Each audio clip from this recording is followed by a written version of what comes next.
Let's see. Let's see.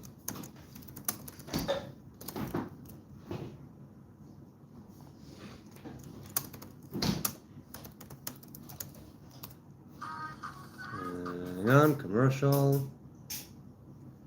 Right? Yes. And is there audio? Is there video?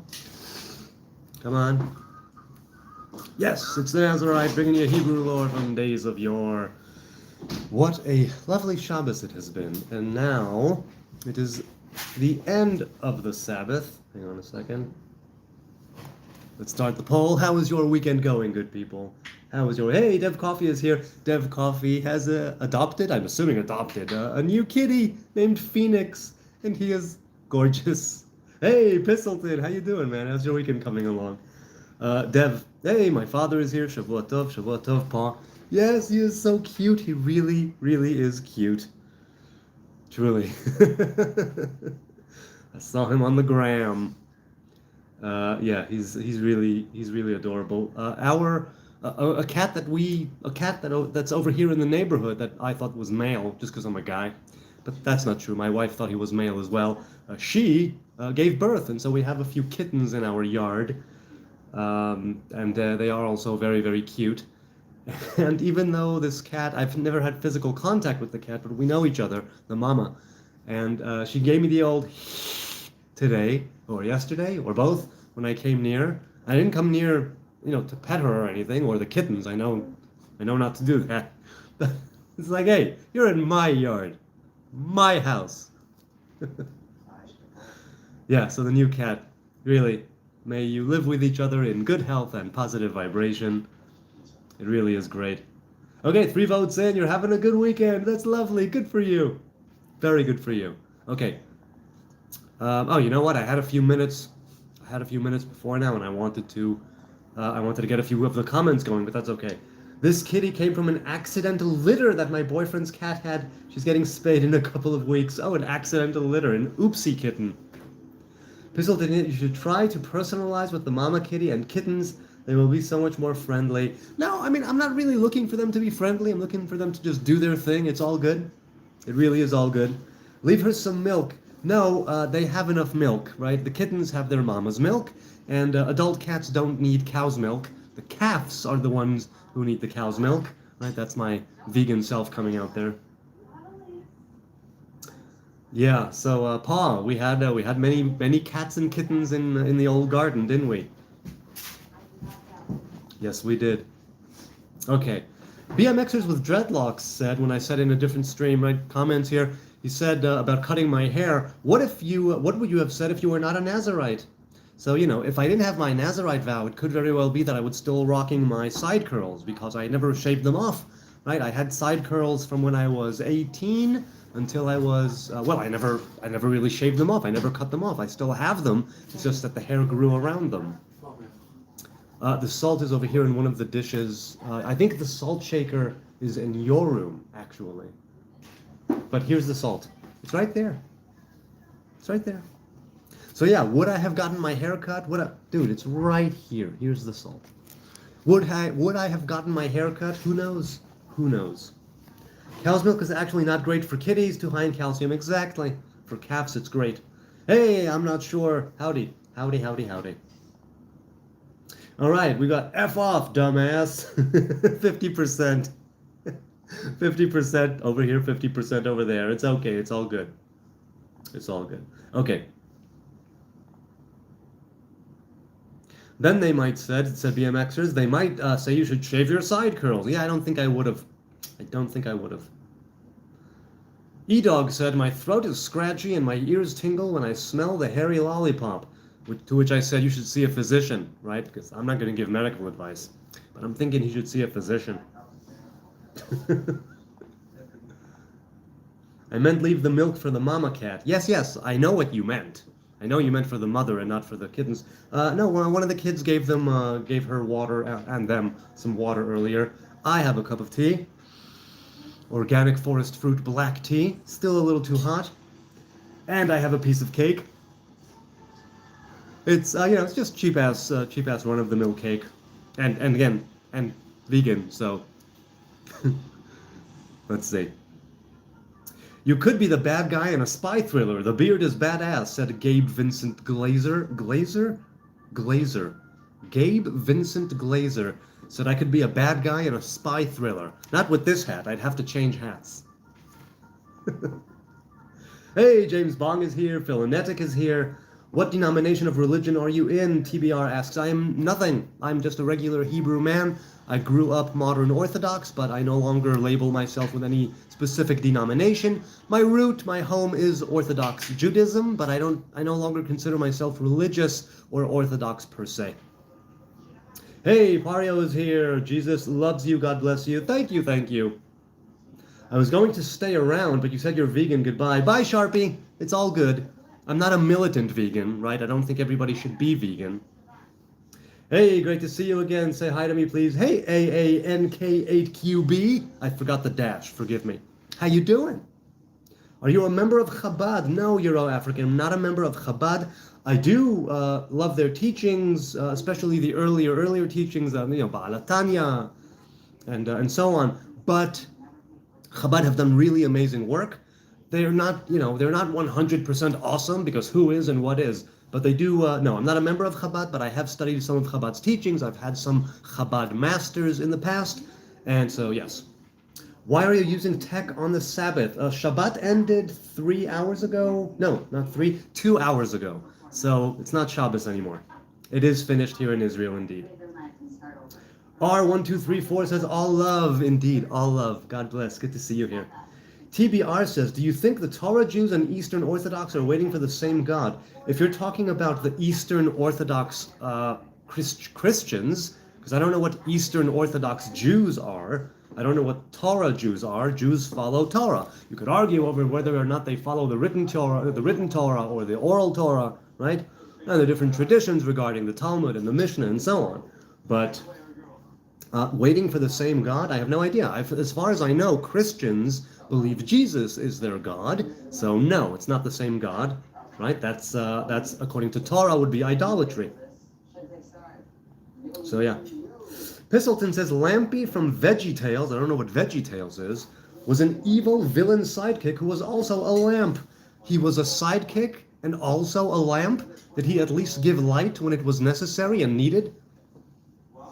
To be great is to be misunderstood, says Philonetic. I suppose. Yowza, yowza, yowza, says Prey, indeed. Are you happy, says Who Cares? Who cares if I'm happy? I have my moments of happiness, but I go more for joy, right? Happiness is fleeting. It's great when it shows up. I embrace it, but I don't, I'm not really trying to go for it. Joy, right? This like inherent, or not inherent, but internal, innate sort of joy. That's what I would love to go for more than anything. Super chat came in. Hey, Anto is here. How you doing, man? Love to all. Indeed, much love on this brand new week to all of you out there. Hello, sir. Choco. Good to see you, man. Good to see you. Your opinion on Zionism, says Flawless, that it's a fine thing, but not everybody who is a Zionist does good things. Not everything that gets carried out in the name of Zionism is something that I sign off of. Hi, subscribe to you. Good morning. Thanks, Shane. Appreciate it. Good morning to you, too. Have you met and talked with a lot of Freemasons in Israel? No, not a single one that I knowingly sat down and talked to. Not in Israel or elsewhere. What are your thoughts on their order? I have no thoughts, because I've heard different things. I've seen a lecture or two online on the Freemasons, but I don't really have an opinion here or there. So I have no idea. Demon Hunter says, are you against Zionism? No, I am very pro-Zionism. I'm simply not in favor of doing horrible things in the name of Zionism. That's it. Are there Freemasons in Israel? Yes, there are Freemasons in Israel. Are you wearing women's clothing now, brother? Love the channel. Thanks, Johnny. I wear men's and women's clothing, I suppose, on an ongoing... I love the funny hats. I really do. Is Freemasonry even compatible? Hey, Soviet Kong, good to see you, man. Good to see you.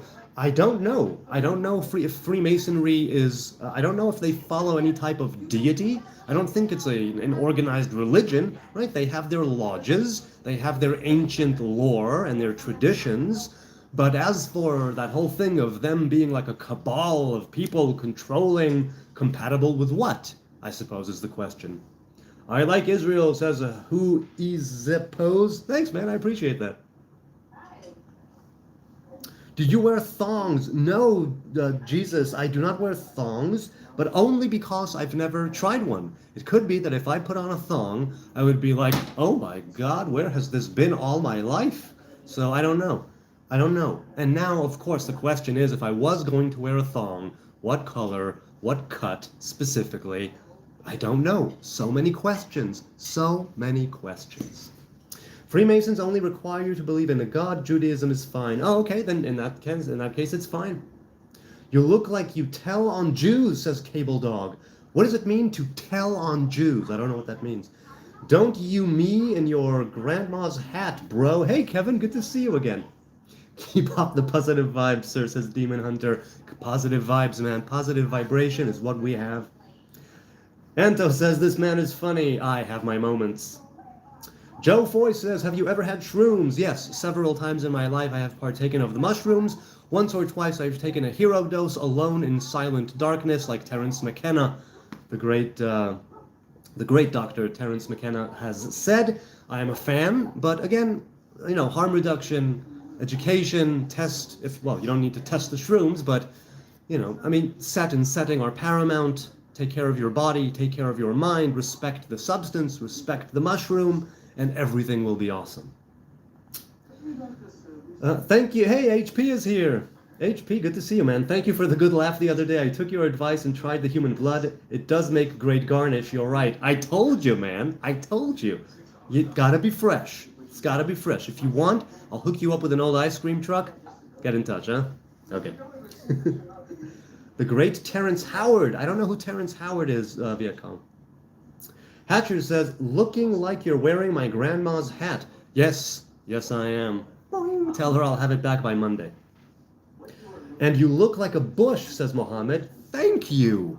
I love that. I love looking like a bush. Have you heard of Martinism, says TBR.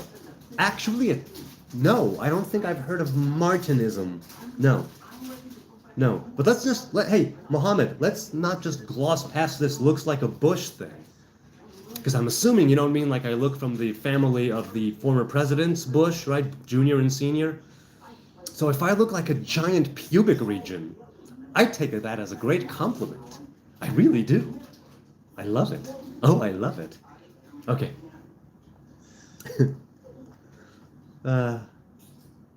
Laser says, I got to know, how do you wash your hair? It doesn't smell like badger. I put shampoo on my scalp, conditioner on my mid-lengths to the ends, and occasionally a hair mask. Also, I use essential oils with the shampoo, so that's how it doesn't smell like badger or badger ass. A scruffy bush, says Joe. Right on. There's nothing quite like a scruffy bush.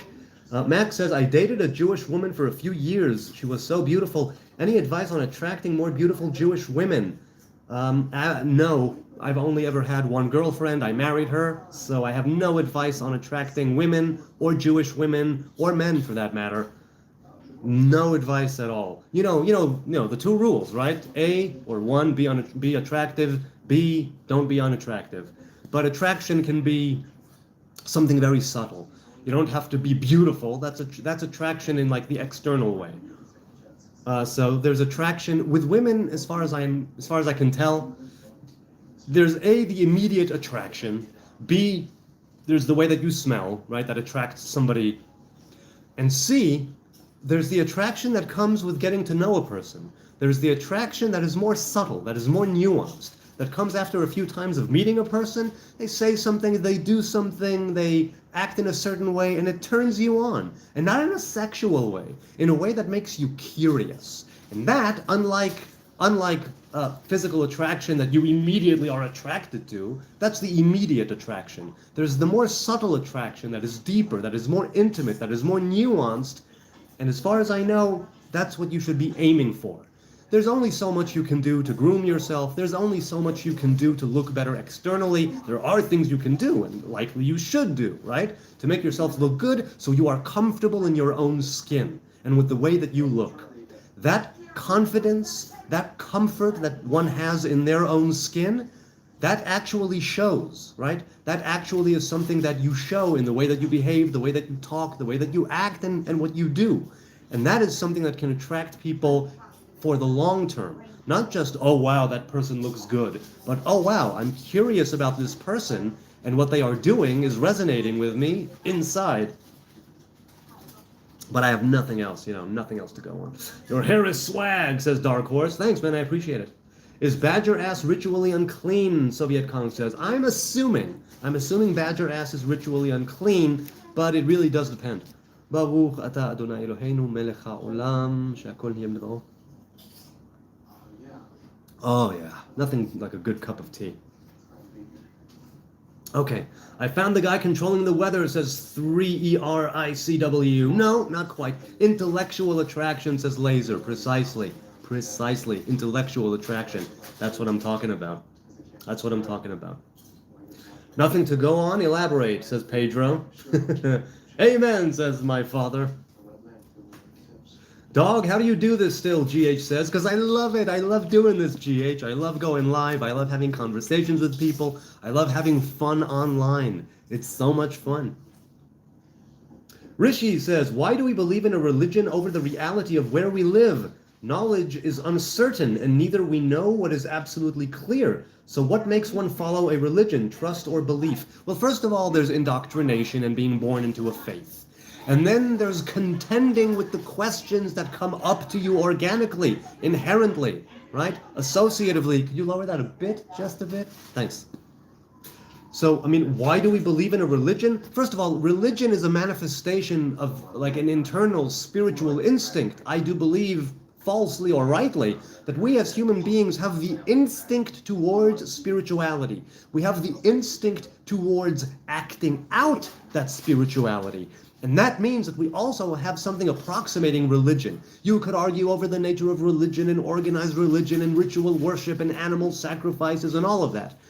The instinct towards the spiritual, the feeling you get when you look when you're in the desert or the forest or I don't know where, at the star-strewn sky or at the beach, at the infinite ocean, and you receive this awe, right? That makes you feel on the one hand really, really small, and on the other hand something of much larger than yourself. It's that feeling that we are drawn to. It's that feeling that attracts us. It's that feeling that keeps us curious. Religion comes to facilitate that.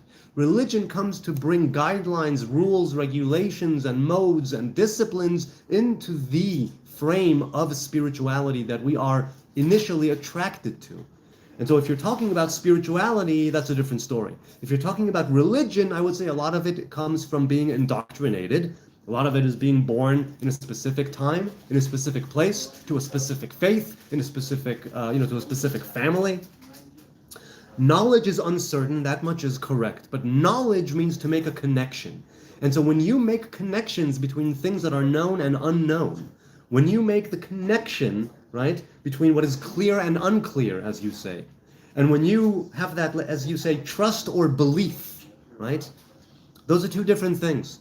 Some of them are, well, again, it's that question of belief versus faith and the difference between them. But to each his own in that sense. What makes one follow a religion? Depending, again, if we're talking about a specific religion, it's the geopolitical thing, right? It's where you were born, to what family, at what time, in what place. And spirituality is something that's a part of us. You can choose to push it away, and many people do. I'm not saying it's right or wrong, to each his own, right? This dirty Jew has done too many psychs, says the big Chuma. No, I've done just enough psychedelics, and I'm looking, at some point I'll do more, I'm sure. But no, I've definitely not done too many. I have done it in measure, that's for sure. Your mother hurt me, says Dom Cossi. Really? My apologies. If she apologized, I'll tell her to apologize to you. Knowledge doesn't look like you, says Brian. No, nor do I say that I have any knowledge. In fact, I don't. Okay. Hey, Bro Knight. Shalom, Multimaker. Asking hose to cleanse inner sense of magnate or magenta immersion. Please help. My own serial security seems to surround it. What about you? Sorry, Multimaker, I have no idea what you said. You'll have to rephrase. I'm ignorant. Explain it to me like I'm 5. I love your voice, says Mr. Push-Up. Mr. Push-Ups. Mr. Push-Ups, how many push-ups can you do in a row? How many push-ups do you do a day? Why, I remember back when I was in the Army in basic training. I had trained before the Army, in preparation for the Army. In basic training, I was able to do 100 push-ups in a row. I think that's the most I'd ever done up until then and since then. Basic training was a trip. Love Hebrew Nazarite, I will defend him. Thanks, Angel of Yeshua. You don't have to, it's all good. Dom Cossi says, I can. Can you? Can you what? What was it? I didn't see what you said. Sorry. All gods from Thor to Shiva are all created by human imagination. That is correct. When we say something and we attribute the name God to it, it immediately has something that we perceive, something we relate to, something that we have certain attributions and associations connecting with it. And as such, it is becoming part of our reality. And God is none of those things. God has none of those names, none of those traits, none of those attributes, no form, no image, nothing, none of it. These are the names that we give to the clothing, the emanations, the garments in which the divine is revealed in the world. So when you say that all gods are created by human imagination and Nick grows 8 things, what 8 things do you grow? When you say that, I agree. Gods as such are the product of human imagination, all trying to identify the unidentifiable, all trying to relate to the unrelatable, all trying to form a connection with that with which we cannot truly ever fully connect. That much is true. The Sfirot, says Dom Cossi. Indeed, the Sfirot. The Sfirot are the divine attributes. The Sfirot are the divine revelations, the 10 Sfirot of the Tree of Life. That's a woman's hat, says Narrow Path Audio. Yes, yes it is. I don't mind. Do you? False teacher, Army's greatest. Army greatest. No, I'm not a teacher. I am false, I'll give you that. But I'm certainly not a teacher. There is no God, says Wolfman Hack. Exactly, there is no God, right? There's all of divine revelation, but God is not something that is actually a thing. Right? If we give it a name, it's immediately not God. If we relate to it somehow, it's immediately not God. That's why I agree. Shabbat Shalom says, sorry, the chat jumped. Says Bacharali. Shabbat Shalom to you. I mean, Shabbat ended a couple of hours ago, but yes, Shabbat Shalom to you. Let's go to the poll. Let's go to the poll. How's your weekend going? Almost 150 votes in. Good weekend? Yes, say 48% of you. That's nearly half. That's great. 36% say F off dumbass, and 16% say no. Anto says, in Alcoholics Anonymous, you have to do the 12 steps to get sober. I'm sober 15 months and I have never done 12 steps. Well, look, the 12 steps and the great book, the white book, it has been so beneficial to so many people. It's not for everybody, but the 12 steps program has been proven to be so beneficial that many other different groups have copied those same principles. That idea of step 1 being that I recognize that I am right, that things have gotten out of control. That's a wonderful first step. And the 12th step, if I'm not mistaken, where you teach others, that also from start to finish, right? Those 12 steps each have meaning. Those 12 steps each have their own unique ability to make you better. And better, I mean relatively better, because addicts will tell you that an addict is an addict is an addict. And the 12 steps, right? The 12 steps. First of all, congratulations on being sober for 15 months. That is no small thing. Amazing. How did you do it? 12 steps obviously is not the only way. AA is not the only way. How did you do it? How do you keep your resolve? Congratulations. That is amazing. I want to strengthen your hand and embolden you, truly. And to those of you out there who are struggling with habits, who are struggling with behaviors, who are struggling with substances, it's not easy. It's not easy at all. And I want to strengthen all of you and embolden all of you to be able to contend. Us people over here, in this world, in the grind of this life, it is not easy. And as for the 12 steps to get sober, you don't have to do the 12 steps. But yes, AA does push the 12-step program, as to many other as do many other groups who do the same thing, because the 12 steps are unique in the sense that it's spiritual but not religious. Right? Speaking of the difference between spirituality and religion. Angel Love says, this man is too high for the low-grade people. No, I don't think so. I'm a low-grade person myself.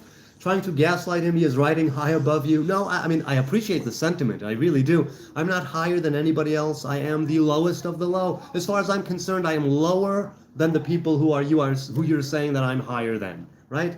Because who am I? What am I? What the hell do I know? All right. Let's continue. Scrolling down. Do you believe in God?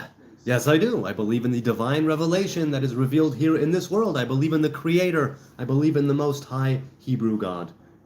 Congrats on your sobriety, says Laser82. And again, congrats indeed.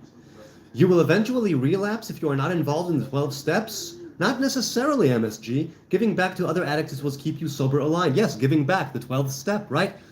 Look, the 12 steps, from what I've gathered, are, like I said, an amazing path. Amazing. Keeps you accountable, right?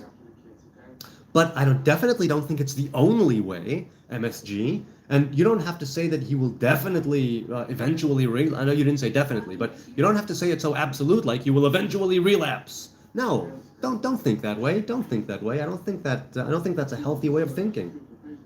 AJ Dude says, do you believe in the afterlife? What do you mean by afterlife? I literally don't know what you mean. Do you mean, is there something after we die? I believe yes. But when I think of the words afterlife, I'm thinking of partaking of the fruit of the tree of life. That is the true afterlife. What we experience after death is the after death, not the afterlife. Anonymously said, how do you handle all this horrible, stupid hate towards Jewish people? Oh, because I understand that people hate Jews. It's as simple as that. People hate Jews. I'm a Jew. So I handle it because that's it. That's the way to do it. I mean, I could ignore them, of course, but that's a lot less fun. I love engaging with them. I love being, I love engaging with the trolls and the spammers and the haters and the Nazis and all the vitriol, as well as obviously the positive things that go on here as well. Obviously, I love the views, I love the subs, I love the likes, I love the chats, I love the comments. It's wonderful to engage with you good people. But with the horrible, stupid hate, as you put it, it amuses me. It amuses me, these keyboard warriors who think that it really, truly matters, their hate, their vitriol, and they're all, like, I'll show this guy, like, I really find it amusing. Really do. HW says, hey, Hebrew Nazarite, let's go. I made it to a live. That's awesome, Dex. Good for you. It's good to have you here, man. I don't know how to describe how I got sober. I didn't do it alone, says T-Bird. That's interesting. That's really interesting. You don't know how to describe it. Did it happen in one day? There are those to which this transformation happens overnight. Suddenly there's an epiphany. Suddenly something turns on. This is something Jim Rohn said. He said, don't be afraid of the experience. Don't put up the walls. The walls that keep out disappointment also keep out happiness. Go for the experience. Don't put up the walls. You never know what will be the next experience that will turn everything on. Imagine thinking you have the answers when in fact you have no idea what's going on, says James. Imagine that indeed. If you're talking about me, you're barking up the wrong tree. I don't have any answers, nor do I know what's going on. It's a win-win. Lots of relapse and bullshit in the room, says London's Frost. What do you mean lots of relapse and bullshit in the rooms? Which rooms are these? Religious greed is the problem, says Justin HamX. Religious greed? Wouldn't you say greed in and of itself is a problem? And wouldn't you say that, there are some people who say money is the root of all evil. Some people say love of money is the root of all evil. And some say lack of money is the root of all evil. Jews look cool with dreadlocks, says Saxon. Look, if you're growing natural dreadlocks, I think you'd look good either way. I think everybody can pull off natural dreads because it is their hair. No more, no less. Sobriety has been a long road for me, says HWF Tech Dex. I have been free from hard drugs and alcohol for over a year. Congratulations on your sobriety. Good for you. After over a decade of struggling, but I struggle with marijuana still. Well, you know what? First of all, if marijuana is something you want to quit, I wish you good luck with that. It is not easy. Look, I don't, I don't know how long you've been smoking or if you smoke before you go to sleep. Marijuana affects your rapid eye movement, your REM sleep. I don't know if you've ever taken tolerance breaks, but your dreams, once you quit, are wild for a few weeks, depending on how much you've been consuming. As for struggling with marijuana, don't be hard on yourself. Don't self-flagellate. Congratulate yourself for your little victories. Congratulate yourself for the larger victories. And being free from hard drugs and alcohol for over a year, you are already in such much better a place than so many others right now who are still struggling, who are still unable. And you were able, through some means, to extricate yourself from alcohol and hard drugs. And alcohol is really, really a bitch because it's everywhere, completely legal, and it's venerated by society, and it's encouraged by everybody. Oh, come on, have a drink. So really, good for you for acknowledging that it was a problem. Good for you from being free. And I really, truly hope that you're able to be, don't think, know that you, HF Tech Dex, HWF Tech Dex, you, just by virtue of you doing your thing, despite your struggle, you are an inspiration to so many people. They may not come up to you and say it, right? Because some people this, some people that, but just know that you and what you're doing, just by living your own life, you serve as an inspiration to so many others that are still struggling with these things. Good for you. Really, that is an amazing thing. A couple of super chat came in. Lick my musket balls, Yankee? Is it Yankee? Oh, I don't see the. Oh yes, Yankee. Okay, musket balls. You mean? I mean, before there were, the earlier muskets, right? They had balls. Lick my musket balls says, I'm indifferent to Judaism and Christian as an atheist. I find Islam to be abhorrent and bronze-aged with no modern ideas. I'll donate 20, but only gonna soapbox with this 10. Well, atheism has its good points. I'm not a militant person. I don't go against religious folks, and I don't go against atheists. You're indifferent to those, but you think that's abhorrent. Well, look, Islam had its golden age. Hopefully, it will have its golden age once again. All of your contributions, by the way, 100% of it goes to charity. I mean, YouTube takes a cut from what you donate, but 100% of what shows up in my bank account goes to charity. Incidentally, this week, I received the payment for April about 10 days ago, and so for the past 9 or 10 days, you people have been showing some love in the comments, in the community tab, asking me, because I asked you where do you think it should go, and you people have been giving a lot of great ideas. So hopefully in the next few days I will give it, either I'll split it or I'll give it to one organization here in Jerusalem. And once again, I thank you for your contributions to charity here in Jerusalem. It is no small thing that you take time out of your day, that you take money out of your wallet to be here and to give, whether it's in the chat, whether it's in the comments, whether it's actual money that you're donating. Deeply and sincerely appreciated. Gam Chole says, Shavua Tov Mevorach, a good and blessed week.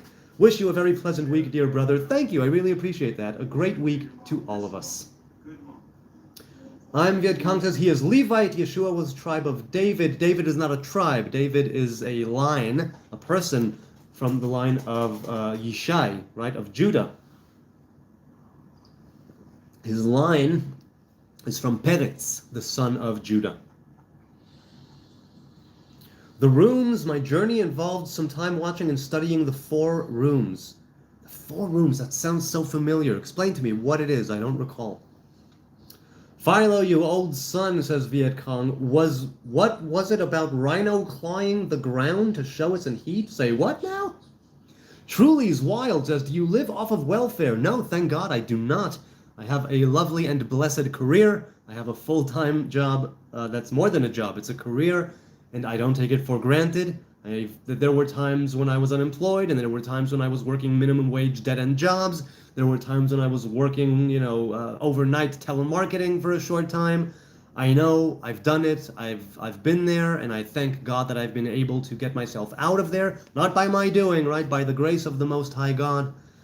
It's been a real trip. I've had this job and career for over a decade now, and it is unbelievable. It's unbelievable to be paid to be a writer. It's something a lot of people want to do, and not a lot of people get paid for. And even those who get paid for it, not a lot of them get to do it as a job. And even those who do it as a job don't get to make it into an actual career. And I, again, by the grace of God, have been granted all of those lovely, lovely, what's the word I'm looking for?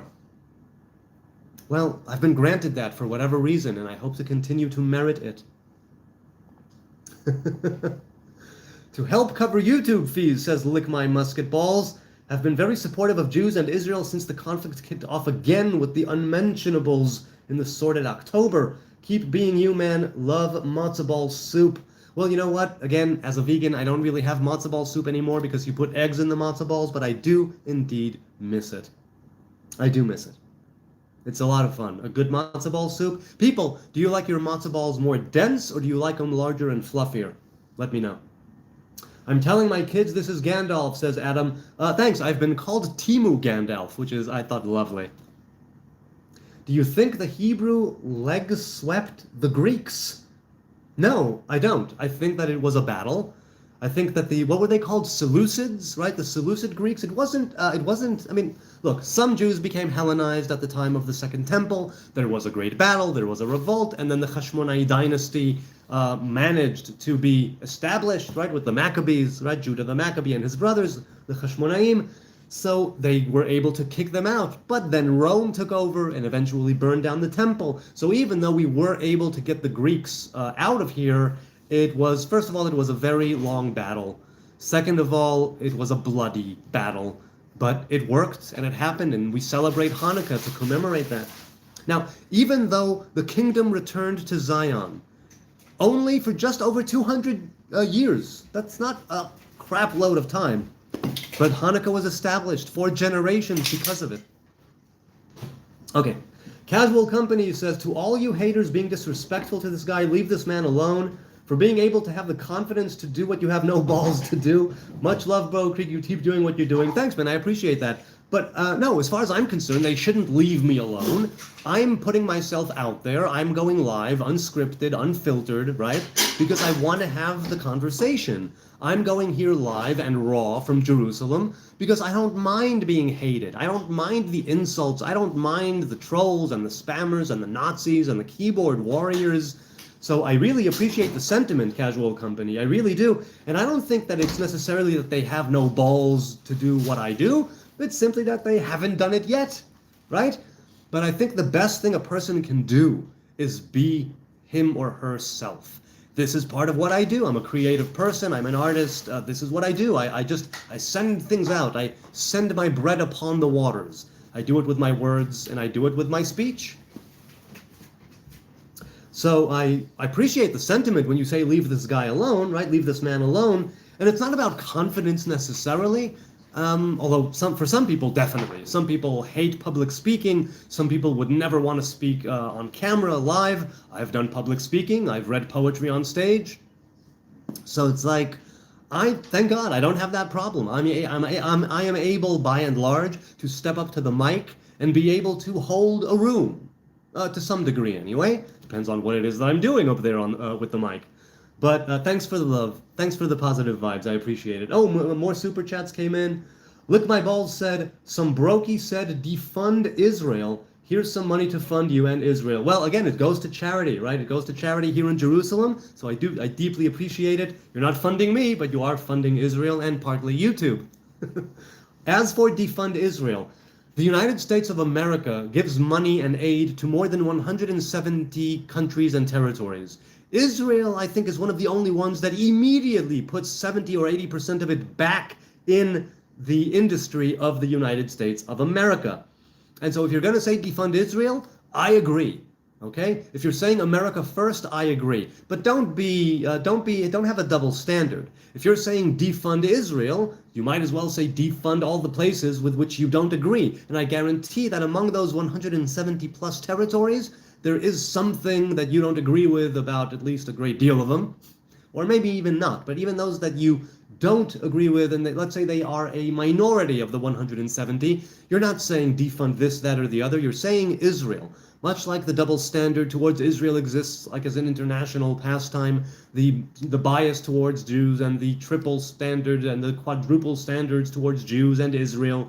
So if you're going to yell defund, I agree with you. America, though, as the world's leading superpower, they feel they have the responsibility, and to their credit, maybe they do have the responsibility of giving aid to these places, Israel included. And you can bet your bottom American dollar that Israel and America have an allyship and a partnership because we each serve the other's interests, right? The U.S. has an interest in Israel and in furthering the United States' interests here in the Middle East through Israel. Israel has as much of an interest, if not more, in being close allies with the U.S., right? You wash my ass, I wash your ass. You know what I'm saying? Now, as for the funding, if you're saying America cannot afford this, our society is broken, we need the money to fix it. So if you believe that America is broken and you want to throw money at the problem and you think it might be fixed, could be that you're correct. And so I say, okay, defund Israel. America first. American taxpayer money should go to America first. Agreed. But you're coming at Israel, where 70 or 80% of the money that America gives in aid immediately goes back to the U.S.? That's who you're going to attack? Take a look. Ask Gemini or GPT or Claude or whoever. Ask them what percentage of the countries that the U.S. gives aid to, what percentage of them give back money, what percentage of them give back 70 or 80% of that money. I think you'll find, I'm not 100% sure, I think you'll find that Israel is at the top of that list or topping that list, kind of. Okay. Let's see. Cat Mayor. Hi, Cat Mayor. He said, Jesus is the truth, the way, and the light. You killed the one true God. Read Psalms and the prophecies he fulfilled. Time to come to Christ, be saved, and stop distorting your own texts. A Christian telling a Hebrew man to stop distorting the text is one of the funniest things I've ever heard, and not for the first time. So allow me to laugh, not in a derisive sort of way, just in a ridiculous sort of way. Check it out.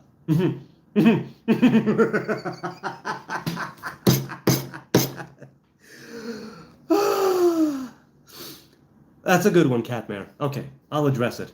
Jesus is the truth. Yes, he exemplified a truth. He exemplified Torah and commandments. That's what he exemplified. That is the truth. The way and the light. Same deal. The way is the way of the Torah. The light is the light of the Torah and the commandments, the covenants that are inherent therein. You killed the one true God. Well, if you can kill a god, he's not much of a god then, is he? He's probably a man, and it was the Romans who killed him. The Jews were sort of indifferent about it. The Sanhedrin didn't kill him, but they did sort of let it happen. I'll give you that, according to the New Testament anyway. Read Psalms. I have, many times. And the prophecies he fulfilled. Fulfilling a prophecy does not make you a god or a Messiah. I'm fulfilling a prophecy right now, being here in Jerusalem. I don't think I'm God. I don't think I'm the Messiah. Now, you could say, oh, no, you're fulfilling a specific prophecy, but he fulfilled other ones. No. If Jesus, Yeshua, was the final Messiah, first of all, a lot of other things that came to be since then would not have come to pass.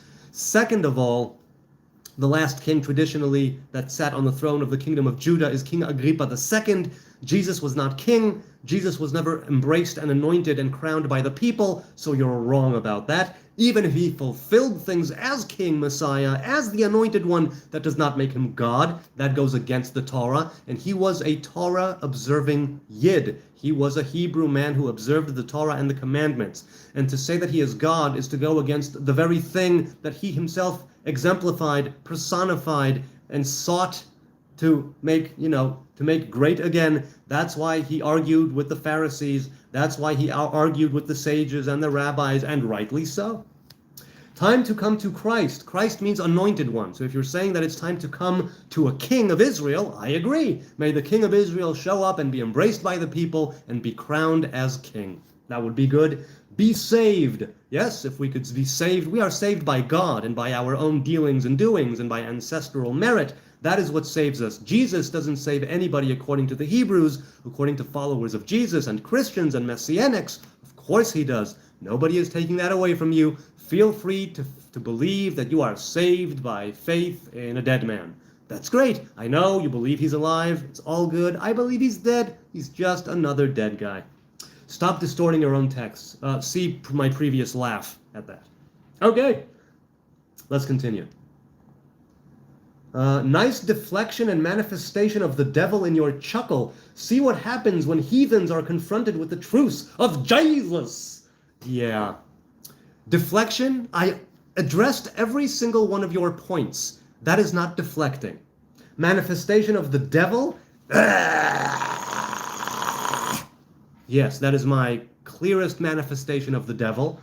In my chuckle. It wasn't a chuckle. It was more like a chortle. But I see your point. See what happens when heathens are confronted with the truth of Jesus. Yeah, do you think, oh, Pumpkin, do you think you're the first one online to tell me to come to Jesus? You sweet summer child, you. You know, this is classic Christian, let's shove my faith down your throat. This is classic, there's no hate like Christian love. You are the one who is personifying everything that people are saying is wrong about your faith, your religion. You think that you are rebuking me? You think that are you so unbelievably arrogant that you can't open up your mind to the possibility that I, as a Hebrew man living in Israel, know something about the Hebrew faith which your God followed? What do you think? Use your beautiful God-given mind. Heathens. Yes, I'm a heathen according to you, obviously. But the idea of being of deflecting, I did not. I addressed every single one of your points. You are lying, because that's not deflecting. To deflect means to go, yeah, that's fine. That's to deflect. That's to deflect. I did not deflect. I addressed every single one of your points and showed them to be false for the Hebrew people. You say that Jesus is God? Mazel tov. Jesus is your God. Go follow him to the ends of the earth and afterwards. I don't care. I don't care if you think a dead man is God. I really don't. Continue thinking he's God. Nobody's taken that away from you. Nobody. Believe whatever you want. Worship however you want. Live and let live, I say. You, on the other hand, can't do that. You feel the need to come on somebody's live stream without knowing what I'm thinking and who I am. Because if you would have even looked a little bit at the channel, you would know that I say that if I was alive at the time of Yeshua, I may have followed him myself around Jerusalem. I would have been happy to call him rabbi. I think that he was a stand-up guy who did some really great things and said a lot of good things. And you are, it seems, from just this quick back and forth, are so self-righteous and so condescending and so arrogant in your beliefs, unable to open your mind to the possibility that a Hebrew man who's trying to follow Torah just like your God did maybe has something to say about it, but you say I'm deflecting, you say I'm a heathen, you say that I can't be confronted with truth. And I say that that is simply pride, vanity, arrogance, and your own religious confirmation biases twisting your thoughts. Now, I understand. You're a Christian. You follow Yeshua. You've discovered something amazing in Jesus, and you want to spread the good news to everybody. You want everybody to be aware of the good word. Have you heard he is risen? Have you heard be saved? Have you heard believe in him and everything will be awesome? This is something you've discovered. It has given you likely such contentment. It has given you such purpose, meaning, life, light, energy. But pay attention to the nuance of your behavior and your speech and your words here in the chat.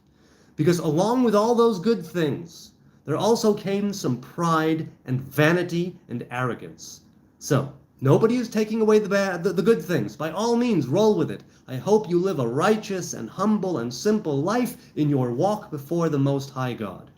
But, my advice to you, unsolicited, granted, pay attention.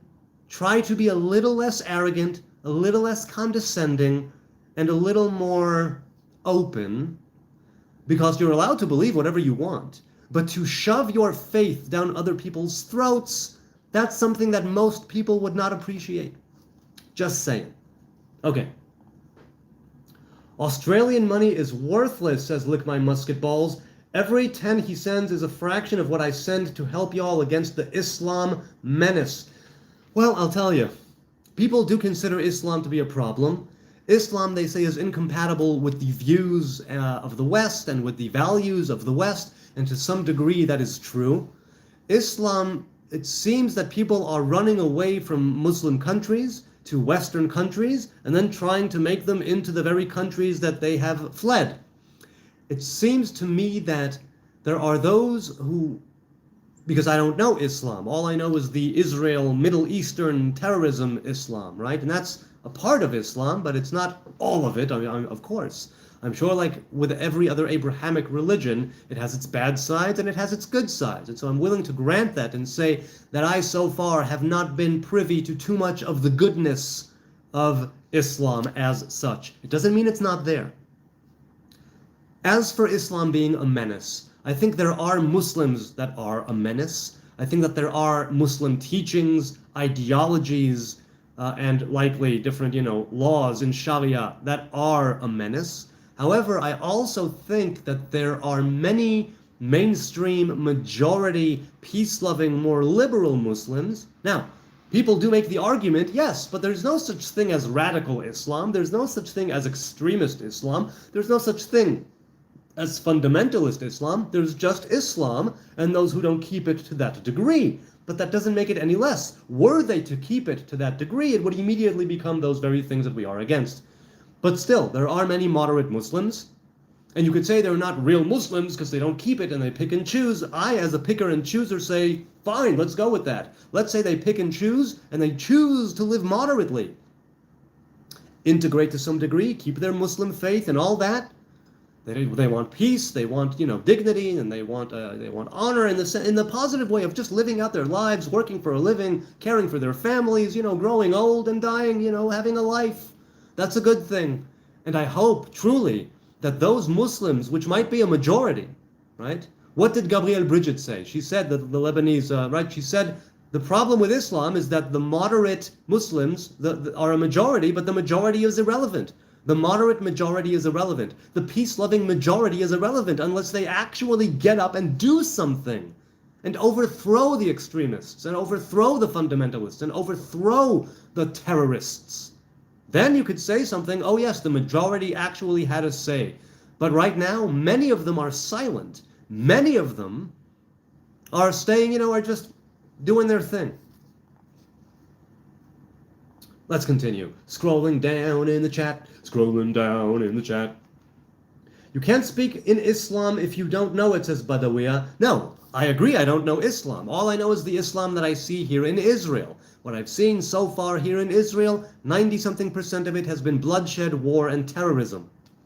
I also, however, have read some Sufi, texts. And I know, and I've read some poetry, and I know that Islam at its time and the Arab culture at its time had its golden age and gave a lot to the world and to the societies in which they were, right? And to humanity. And so I'm not going to relegate Islam just to the fundamentalist, extremist, warmongering, bloodthirsty, parts of it. I know that it's so much more than that. But I also know that many Muslims, if they are indeed peace-loving, they're peace-loving perhaps, but they're not speaking up about it. Certainly not when it comes to Israel. Okay, let's continue. Gandalf says, Itar, hey, you missed somebody who said that before. So, yeah. Let's go with the poll. The poll, 381 votes in. 48% of you, still just about half, are having a good weekend. 36% of you say F off, dumbass, and 16% say no, you're not having, 16%, I hope you have a weekend, a good weekend. I hope your weekend will look up, truly. Can you prove you a Hebrew Israelite with the Bible, says Tay. No, I cannot. All I have is my family's tradition, right? But it's not 100%. So I can't prove that I'm a Hebrew Israelite with the Bible. I can prove I'm a Hebrew Israelite by being born to a Hebrew family, keeping the Hebrew covenants, carrying out the Hebrew Torah and its commandments, and believing, right, and having belief and in the one Hebrew God. That is being a Hebrew man. Okay. Justin Union says, Islam during the Golden Age built up the entirety of Western civilization, pulled them out of the Dark Ages with a revival of ancient Egyptian science, culture, and mathematics. Precisely. May it have another golden age. May the Arab culture and Islam have another golden age. I believe they still have so much to give. More than terrorism, more than bloodshed, they have still so much to give. I believe that. I really do. If they did it in the past, they can do it again. Definitely. Mr. Goodtime says, what do you think of the new paranoia over Jewish control that exists within some conservative circles and Israel's reliance on the USA? I don't know. I think that people have always thought that Jews are in control. More people think it, perhaps, because Jews is more in the news. But no, I don't think that the Jews control. As for the conservative circles, I think that they're just coming full circle, if you will. And look, I don't listen to these people. I don't listen to, Fuentes and Carlson and what's her face? Candace Owens. I don't listen to these people. I don't follow them, so I have no idea. I really have no idea. What do I think of it? I don't know enough to have an actual opinion of it.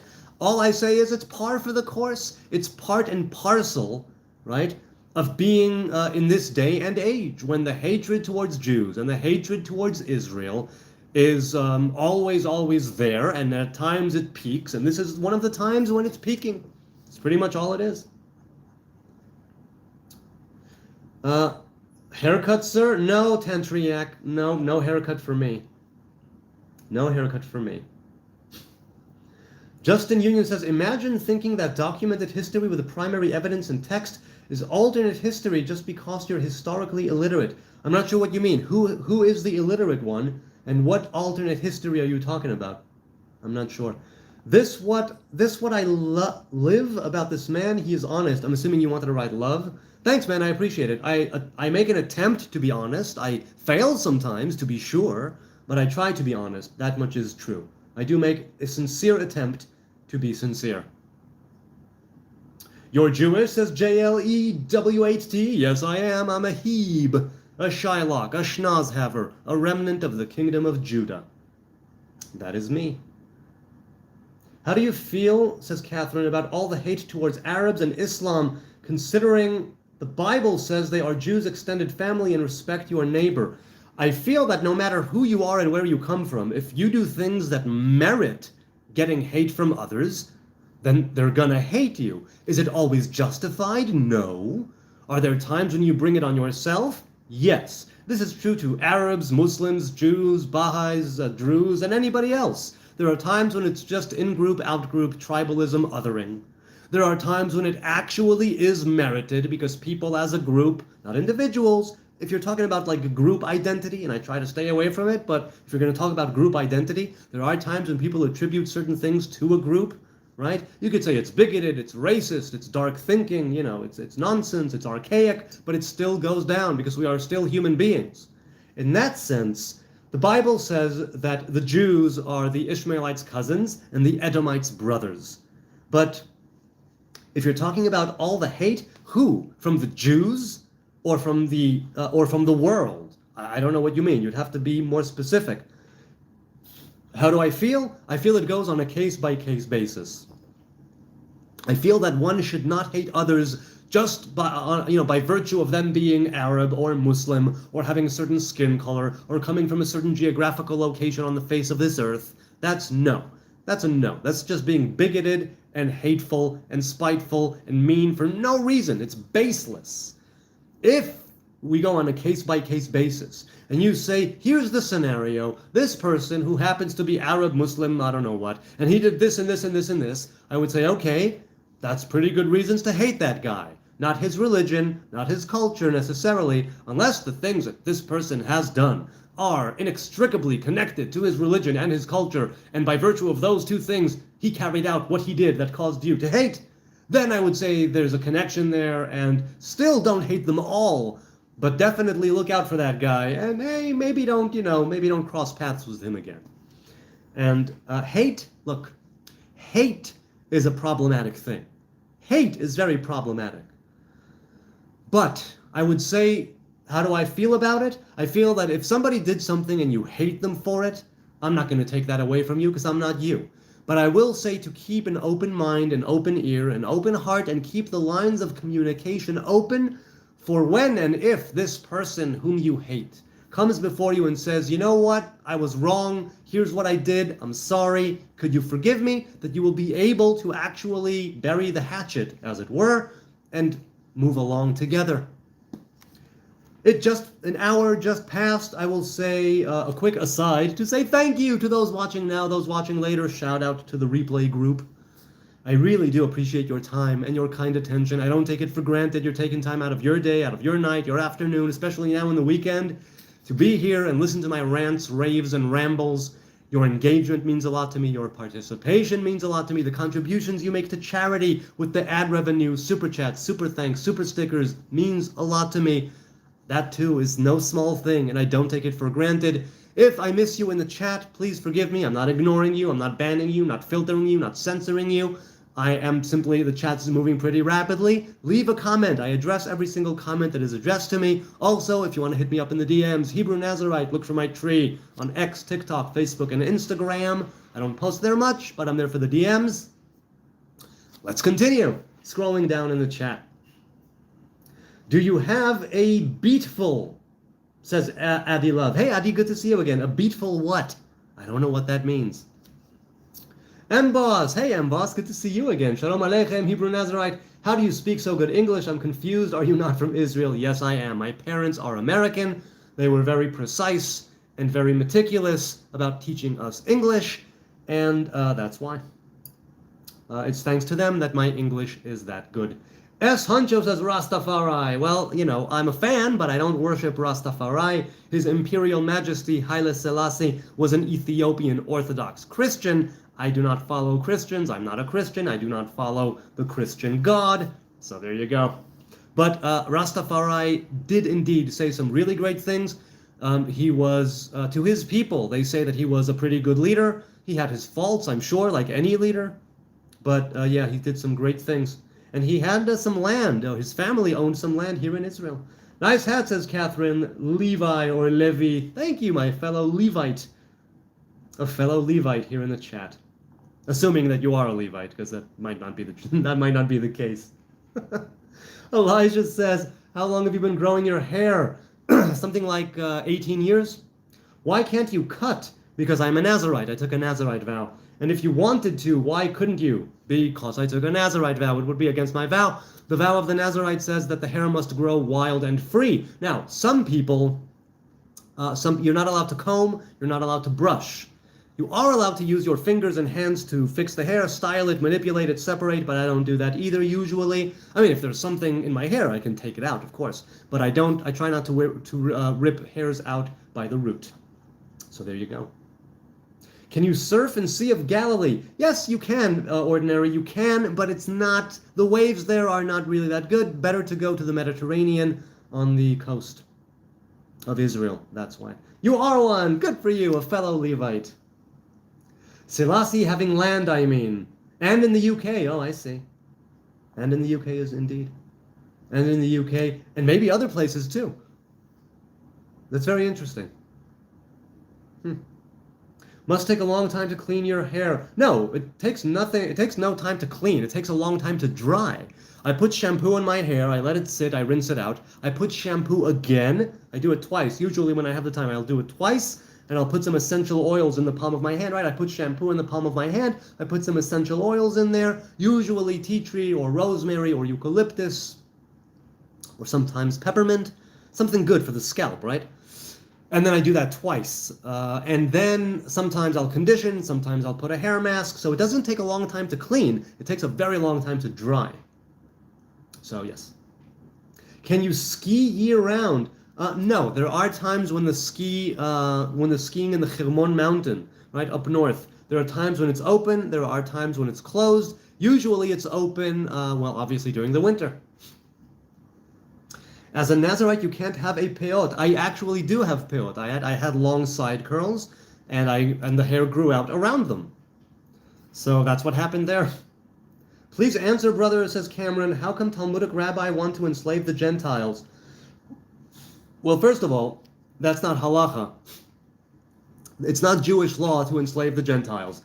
Can you please give me the source on enslaving the Gentiles? Second of all, if there was indeed a sage in the Talmud that says that they should be enslaved, and I don't think that's the case, but if someone did say that, it was only because at the time, after the destruction of the Second Temple and the exile of Edom that was an ongoing thing, there were some sages who were very militant, and there were some sages, undoubtedly, who were very bitter towards the nations. Some sages who were very, very much against the nations and against the Gentiles and against those whose countries we were now in exile, right?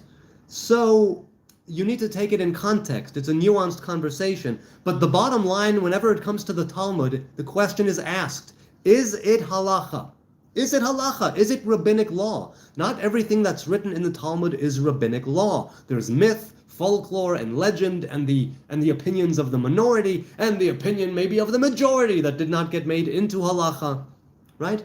Halacha is not stated in the Talmud. Only the debates, the arguments, the conversations are stated in the Talmud. The actual halacha was brought down later by the Geonim and the Savoraim and the Rishonim and the Achronim, the sages of the later eras, up until this very day, where we have halachic rulers who base their rulings on those conversations, on those debates, and on those who came after them. So why would someone, sage or no sage, want to enslave the Gentiles? Because we did not want to be their slaves. I suppose that's why, but I'm only supposing. Cameron said there's many videos of modern day rabbis saying this, but I appreciate you, bro. There's extremism within every path. Yes, I agree. I don't know who these rabbis are, and I don't know what it is that they are basing it on. I think that we are made to be free. Humanity, right? To be free, and not just to be free for freedom's sake, to be free to worship Adonai, right? To be free to carry out the laws, right? And to be good people, to be righteous people, to have a simple and humble walk before God or with God, right? Let's see. Are giraffes kosher? Yes, giraffes are a kosher animal, but because the simanim are unclear and they're not sure where to make the incision, right, the shchita, not sure where to shecht the animal, it's, even though it is a kosher animal with the three simanim, it's not traditionally, these days anyway, eaten. So yeah, giraffes are kosher. You're a Chabad Kabbalah magician, aren't you? Says Jedi Samurai. Love the name, Jedi. I'm not Chabad, I'm not a Kabbalist, and I'm not a magician, but I am a student of the Tree of Life, and I definitely am, but I'm not a Kabbalist or a Chabadnik or a magician. I'm none of those things, but I do enjoy some teachings from Chabad. I definitely enjoy the teachings of the Kabbalah of Rabbi Moshe Cordovero and of the Lurianic Kabbalah as well. And as for magic, I mean, I like a good card trick, but I'm not much, I appreciate it, but I'm not much of a magician myself. So, no, none of those things. What do you believe about where Jesus is right now and where he is in, says Jedi? I believe he lived and died a Hebrew man, and that's it. He's a dead man, that's it. He's a magician and the Kabbalah is amazing, says Justin Union. Thanks, man, I appreciate you. That's funny. Mr.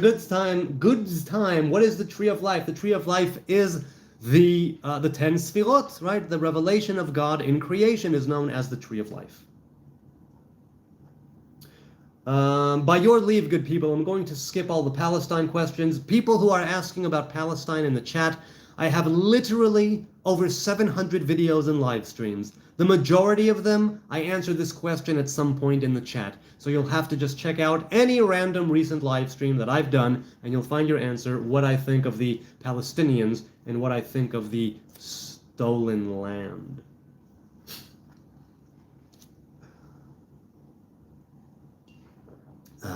Master Reapers. Oh, exactly. He is ignoring questions. Yes, because I get asked every single day, dozens of times. So you'll forgive me for occasionally not stopping to answer each and every time somebody says, "What about Palestine?" You know, if you're here, by all means, it's a great question. Take a look at any of my other videos and you'll find my answer.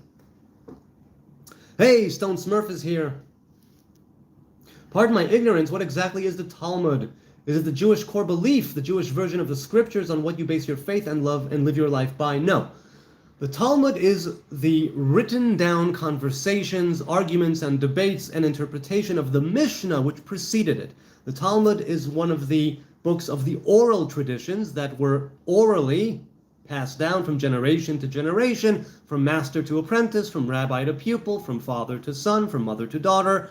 And then afterwards, after the destruction of the Second Temple with the exile of Edom, they were forced to write down the oral traditions. They were not meant to be written down, but they were. So first there was the Mishnah that was sealed at the 2nd century, if I'm not mistaken, of the Common Era. And then later on, the Talmud, the Babylonian Talmud and the Jerusalem Talmud that were sealed, I think, in the 4th or 5th century of the Common Era. Upon those two books primarily, the Mishnah and the Talmud that came after it, that is how you actually rule on rabbinic law, on halacha. Oral law is the corresponding to the written law, to the 5 books of Moses. It is a counterpart. Now, not all Jews believe the Talmud is binding. Some believe it's not binding at all. Some don't believe in it at all, like Karaite Jews that only go with the written law and do not believe in the Mishnah or the Talmud to be binding, right? What's known as rabbinic Judaism. As for the core belief, no. The core belief is the written Torah. It's not scripture. That's why I'm saying that. Scripture is the 5 books of Moses. Later on, it was canonized, right? In the Bible, the prophets that were canonized, the writings that were canonized, and the scrolls that were canonized. Many books, many scrolls, many prophets and their prophecies were left out. Many external books are now known that were kept out of the Hebrew Bible. But, right, those are texts. The oral traditions were meant to remain oral, were not meant to become text. They became text because of exile and destruction and tragedy. That's why. But it is the extrapolation, if you will, of the oral traditions, and upon the Talmud, and by the Talmud and the Mishnah, are the laws, the rabbinic laws, halacha, right, ruled by those two things. Okay. Alex says, don't know what you're talking about, but as a Jew, I can say you look like a really rad, underpowered Gandalf. Thank you. As I've said many times before, I'm more of a Radagast kind of dude myself. Radagast the Brown. But yes. That's, yeah, definitely. Hey, I don't know what I'm talking about either. It's all good. We can not know what I'm talking about together. Imagine having a 9-year-old bride as a prophet, Lick My Musket says. Well, again, there's nothing wrong at the time with being betrothed to a 9-year-old. There's nothing wrong at the time with marrying a 9-year-old. The question is, it comes down to consent. In the Hebrew faith, there must be consent. Now, with Islam, it might be different. I have no idea. We have a rule in halacha, Ein ha'isha mitkadeshet ela mida'ata. In other words, a woman cannot be sanctified, but by her own consent. En ha'isha mitkadeshet ela mida'ata. That is a rule. So, as for Islam, I have no idea. Ask a Muslim. Ask a Muslim. I have no idea. Fight Frame, what are your thoughts on the Islamic religion? I have no idea. I will attend to Islam when there is peace in the region. That's when I will open up the Quran. So I have no thoughts. I have some thoughts on Islamic terrorism, but that's pretty much it. 474 votes in. 50% of you say you're having a good weekend. 36% and 14% respectively on F off and no. But it's good that 50% of you are having a great weekend. That is great. And for those of you who are not, I really hope that it looks up. Justin Union said the lifespan was like 30 years old back then and arranged marriages were the norm. Exactly, they were. Now it's weird because we understand minors can't have consent and our lifespan is 100. Exactly. You have to take things in context. You have to take it in context. Stone Smurf says, just when you think you can't like the Hebrew Nazarite more, he drops a Lord of the Rings reference. What a guy. Hey, I'm a fan. I love those books. I love the books. I love The Hobbit. I mean, look, the movies are great. And the movies are great because, not because it's a perfect adaptation of the books. No. They're great by their own merit as a tale, right? As a cinematic, something that is immersive, something that really pulls you in. Everything there, the cinematography, the acting, the soundtrack is just so good. So good. Were there things that you could do different? Yes. Could it be more loyal and true to the books? Yes. Did parts of it, were too Hollywood? Yes. But you gotta take the good with the bad. And it's wonderful that that trilogy was made into a thing. I thought The Hobbit making it into a trilogy was because The Hobbit is such a great little short story. I mean, short relative to The Lord of the Rings. As a book, it's a beautiful little book, right? It's really, really a nice little story. And to stretch it into a trilogy, I was like, and it took me a long time to watch the Hobbit trilogy. Was referring to Muhammad and his bride. Yes, I understood who you were referring to. That's why I said that's how it is in the Hebrew faith, but in Islam, I don't know how it is. I understand that's what you were referring to. Jackson was a huge fan. Yes, yes, yes. You can tell. You can tell he was a huge fan. Really. The movies were fan-made. Yeah. Yeah, yeah. Look, they were very good. Look, it's an adaptation. It's an adaptation. You take the good with the bad. Adilab says, what do you cook for your family, Heeb? I like cake. You know what? This has been sitting here for an hour and 15 minutes. I'm going to take a bite. Baruch ata Adonai Eloheinu, melech ha'olam, borei minei mezonot. Cinnamon and nuts.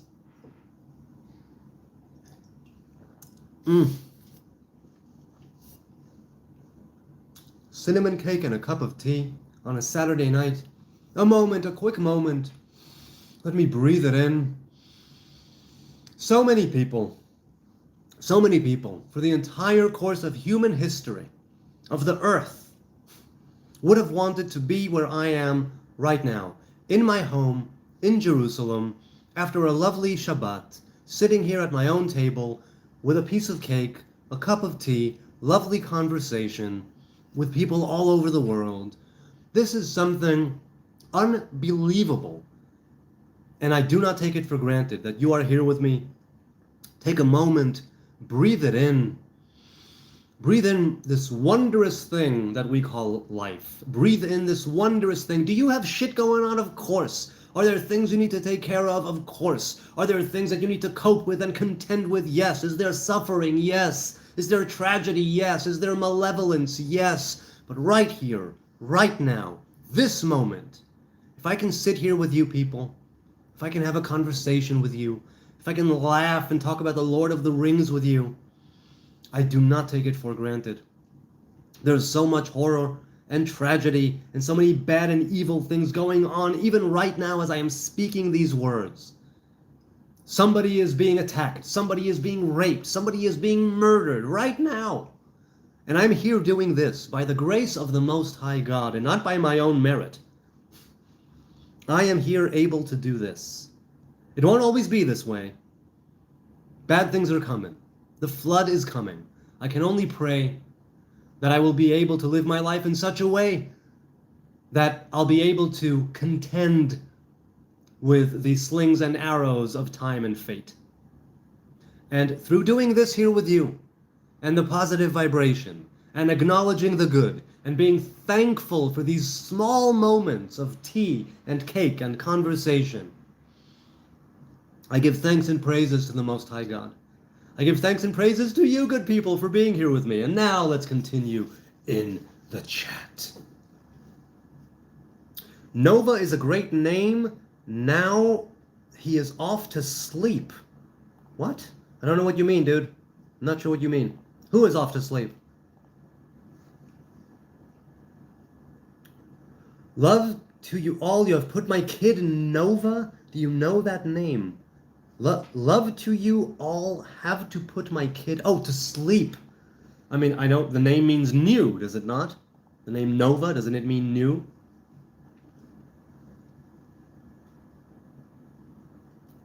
Let's continue. Sky High says Jesus is burning in excrement. Yes, once again, just because somebody says it in the Talmud doesn't mean it's rabbinic law to believe it. I don't believe he's burning in hell or in excrement. I believe that he lived and died a righteous Hebrew man. So somebody in the Talmud said this, that, or the other. Did it become halacha? No. So that's just you with like a false gotcha. Sorry, man. Divine name, do you say it or no? Well, what do you mean? I say the word Adonai, and I'm thinking in my mind Yod He Vav He, so that is one of the many divine names that that God has. I do not say it as it is. You stole someone's home. Oh, you people. How full of shit all of you are. I feel for you with your self-righteousness, your indignance that is completely misguided, completely misplaced, your hatred, your ignorance, your arrogance, your vanity. It shows. India is supporting you so much. What are your views on Indians, says Angad Singh. I have no problem with Indians. I've never been. Many people, because of the locks, I think, many people think I've been to India. I have never been to India. But I hear good things. I hear that it's a difficult sometimes country with an unbelievable population. But I really don't know. Christians stole from Jewish religion, says R123. Well, I mean, we all steal something from somebody, right? And if not steal, right, we use and borrow, and we take things from what did King Solomon say in Kohelet and Ecclesiastes, right? There's nothing new under the sun. Like what was will be. So to some degree, there's innovation, right? There's invention and innovation. Invention is like out of the blue. Innovation is building on what already is. And you can say that there's a certain element of invention and a certain element of innovation to every faith or religion, certainly within the Abrahamic religions. People are stupid in the chat. Is all need psychiatric help, says Anto CFC, and asking the same question over and over and over again. Yes, because people are ignorant of history. People want the attention, and I'm saying this as somebody who's going live now, right? Who adores the conversation. But to spam the chat and think that that makes a difference is A, naive, B, asinine, and C, it just makes the algorithm send more people my way. So if what they want is for me to shut up, it's really counterproductive to what they want to occur. Solomon said that. Am I a Jew? Yes, Brian Hart. He did say that in Ecclesiastes right at the beginning. Thank you for perspective, says Michael Pitts. Thank you, Michael Pitts. I appreciate your viewership. Americans saying you stole someone's home, but they live on stolen land. Winnie the Poop, Winnie the Pup. Hey, Winnie, good to see you, man. Look, every country, every territory belonged to someone else at some point. It's just trendy. It's trendy to hate the Jews. It's trendy to hate Israel. It's trendy to use all these nonsensical terms like genocide, apartheid, theft. People love to ignore reality. People love to ignore documented history if it flies in the face of their biases, and I have some sympathy for that. I do. We all have some sort of confirmation bias. We all would love to believe that we are the ones who know what's up. We all would love to believe that we are on the right side of history, that we are there for the oppressed, blah, blah, blah, blah, blah. But unfortunately to all these good, kind souls that I believe are not doing it malevolently, I believe they're just parroting propaganda. I'm not going to blame them for it. They're probably saturated in it. So I'm not going to blame them for it, but I will call them out on it and say, use your beautiful God-given mind, right? Read history. Take a look at what actually happened, and don't start the time frame from 5 months ago or 3 years ago or 30 years ago or 300 years ago. If you want to actually know what happened here, you start it from thousands of years ago. Thousands. That's how long the Hebrews have been here. This has been our ancestral home for thousands of years. So, every place has been conquered. Every place has been taken. Every place has been fought over. Every place has been occupied. Are you going to tell the Australians to get out of Australia and give it back to the Aboriginals? Are you going to tell the Mexicans that they now own Texas? Are you going to let the First and Second Nations, First Nations in Canada, is there Second Nations there too? I forget, that it belongs to them now? Are you? Probably not. So shut the hell up about Israel and understand that if you're going to run your mouth about Israel, that it's you being a bigot, a hateful bigot. Now, are there reasons to criticize Israel? Of course. Are there reasons to criticize the government? Hell yes. Are there reasons to criticize the army and its generals or its leaders? Yes. By all means, do so. Do it wisely. Do it. Criticize Israel. Criticize the government. Criticize the establishment. Criticize the IDF. Do it. But have a leg to stand on. Come with some sources. Come with some data. Back it up with actual thinking and research and nuance instead of just parroting Hamas-driven propaganda, terrorism, slogans. Because all that says is that you're ignorant. That's all that it says. Now, fair enough. You're allowed to be ignorant. I'm ignorant. You're allowed to be ignorant. But if you are going to be ignorant, the worst thing you can do is blast these slogans on a random live stream from Jerusalem and think that you're actually making a difference in something. Because ignorance, we're all ignorant of things. There's more of what I don't know than what I do know. I'm ignorant by definition. I have sympathy for that, of course. The difference between us is I'm not going and blasting views that have absolutely nothing to do with reality in somebody's random live stream, all the while thinking that what I'm doing matters and I'm righteous. All that shows is that you're vain, arrogant, condescending, proud, and ignorant. So, if I were you, do the research, hit me up in the comment section, not in the chat, in the comment section, with actual data, with actual sources, not Al Jazeera, mind you, and then we can have the conversation. Then we can have the actual back and forth. But for all of you people who are repeating and parroting these slogans, it means absolutely nothing.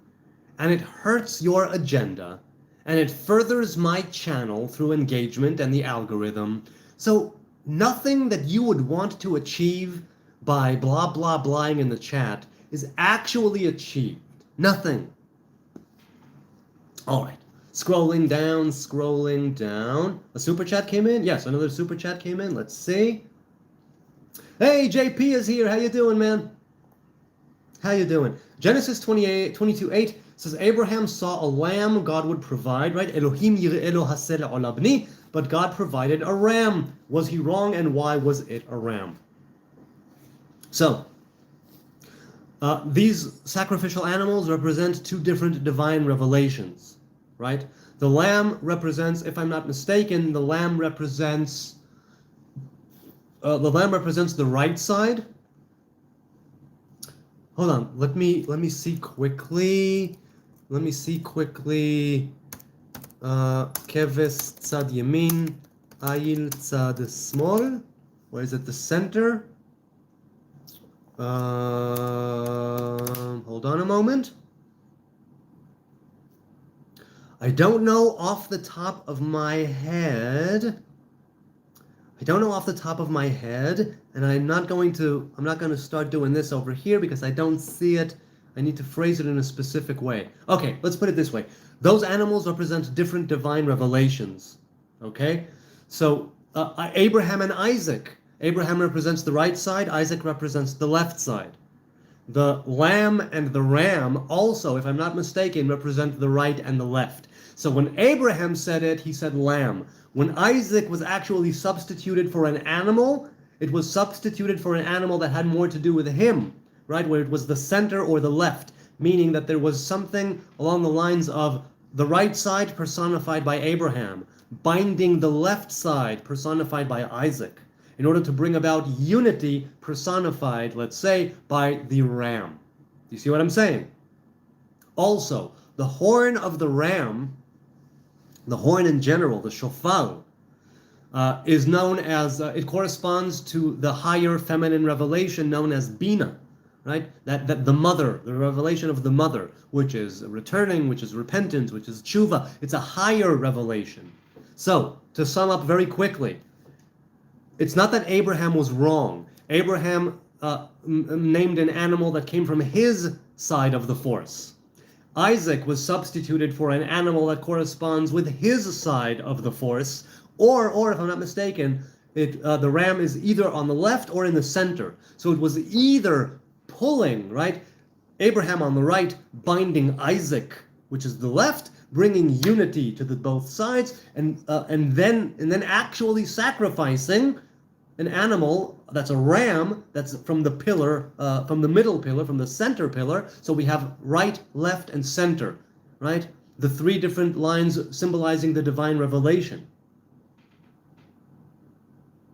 So it's not that Abraham was wrong; he simply saw it from his point of view, and then substituted Isaac for the ram, because that one was there. And the ram itself, with its horns, later becoming the shofar, and the binding of Isaac occurring on Rosh Hashanah, the Feast of Trumpets, the Festival of Trumpets, where we blow the ram's horn.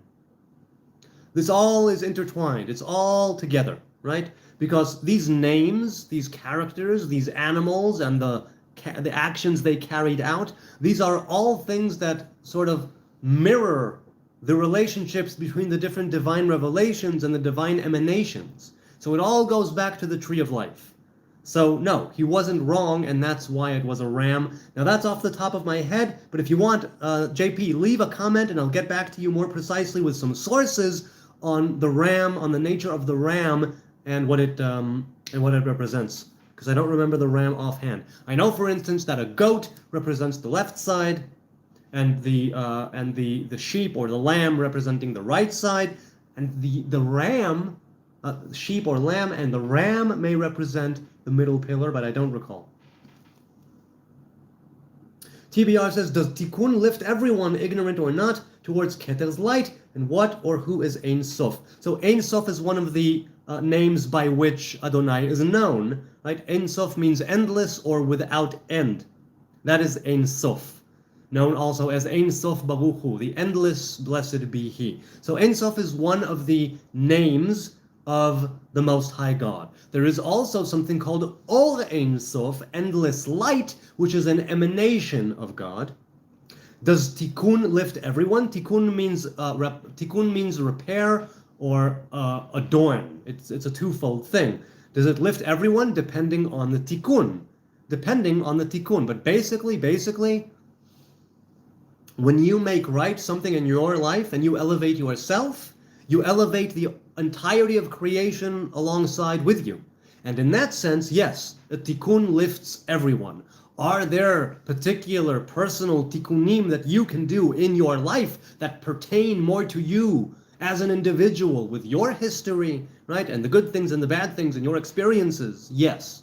Does it still manage to elevate everybody in the process? Also, yes. As for Keter's light, I'm not precisely sure what you mean by Keter's light, because Keter is something that is kind of imperceptible. The revelation, the beginning of revelation begins with Chokhmah, right? But there is an emanation from Keter, right? The Nehiru de Chokhmata, right? Because Keter, every Sphira has a few different facets to it. And so there is a facet from Keter. The closest thing that we have towards that is Da'at, which is represented with the third eye, right? Or some say the bridge. What is it called? Not the cerebellum. What is it called? I forget. Oh, okay. Let's continue. Left side of what? The left side of the 10 Sfirot. Okay. Adilov says, you babble like a real Babylonian Heb, now teach Tanakh. Okay, I don't teach, first of all. I'm a student. I'm not a teacher. I'm a learner. I'm not a master. So tell me, what is it you would like to study together? Let's get into it. Let us get into it. I nearly became a Mormon. Well, Brian, what stopped you from becoming a Mormon? I'm curious.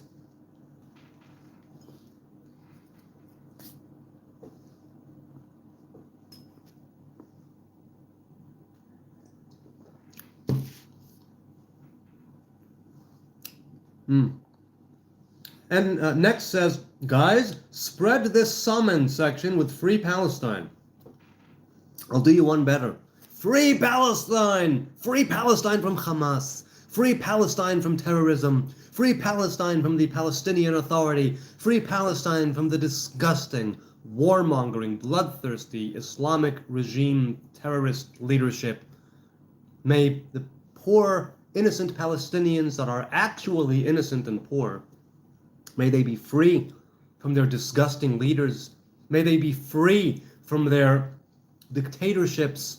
May they be free from those who rule them with an iron fist and who piss all over them, steal their money, put them in the line of fire, put their munitions depots and their headquarters and training facilities and mosques and schools and hospitals and private residences and yards. May they be free of those who keep them oppressed. May they be free to pursue their own destiny and self-realization. Thank you, all of you, for supporting Israel and the IDF in their righteous war of defense against the Palestinian terrorist leadership. Thank you, Next God XBG4127. You are awesome for supporting Israel. I thank you muchly.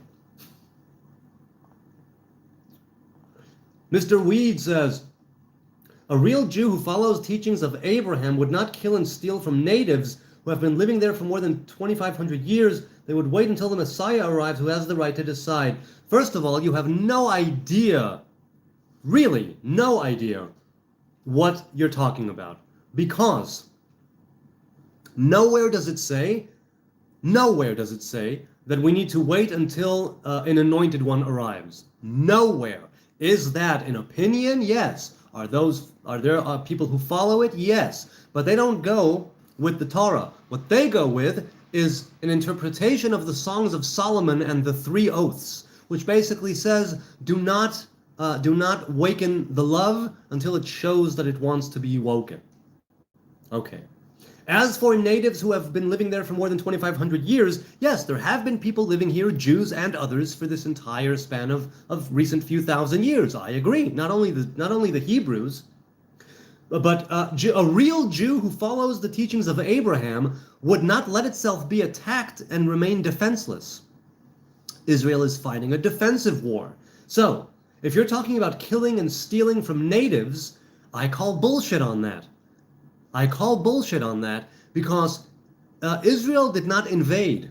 Israel was fighting the British. It wasn't even Israel. It was the Israeli terrorist organizations of Lehi, Etzel, Irgun, Haganah. They were fighting the British and the Arab Muslim population that turned on them and was persecuting them and was massacring them long before 1948, long before 1967. You can look up the massacres in Hebron, you can look up the massacres in Tzfat, you can look up the massacres in Jaffa and in Akko. Read history before you comment such stupid shit. Now, I appreciate the sentiment, Mr. Weed. I do. I understand where you're coming from. You want peace and love. You don't want people to kill. You don't want people to steal. You're talking about a real Jew who follows the teachings of Abraham. I get where you're coming from. However, the problem is, and there is a big problem here, the problem is that you are completely ignoring, I don't know if intentionally or not, you are completely ignoring actual history. I know it's a radical thing. It's a radical notion. I don't even know what I'm doing proposing it. But if you read actual history, you'll be able to see who invaded whom, what happened when, who the natives are and who the natives aren't. And also you'll be able to see something that's called the UN Partition Plan of 1947. I'll give you one guess who accepted it and who rejected it. I'll wait. That's right, correct. It was the Jews who accepted it and the Arab Muslim leadership that rejected it. Later on, Israel was established That very evening it was attacked by 4 or 5 Arab nations. And they lost. They attacked again, and they lost, attacked and lost. So, a real Jew who follows the teachings of Abraham, he said, would not kill and steal from natives. What if the natives raised arms and weapons against these Jews? Would they just allow themselves to be slaughtered? No. The Torah says, defend yourself. The Torah says, thou shalt not murder. It doesn't say thou shalt not kill. And in war, you're allowed to kill. Is it ideal? No. War is hell. War is terrible. War is unbelievably atrocious. But it's a reality in this life. So if you want to ignore life, if you want to ignore history, if you want to ignore actual facts, by all means do.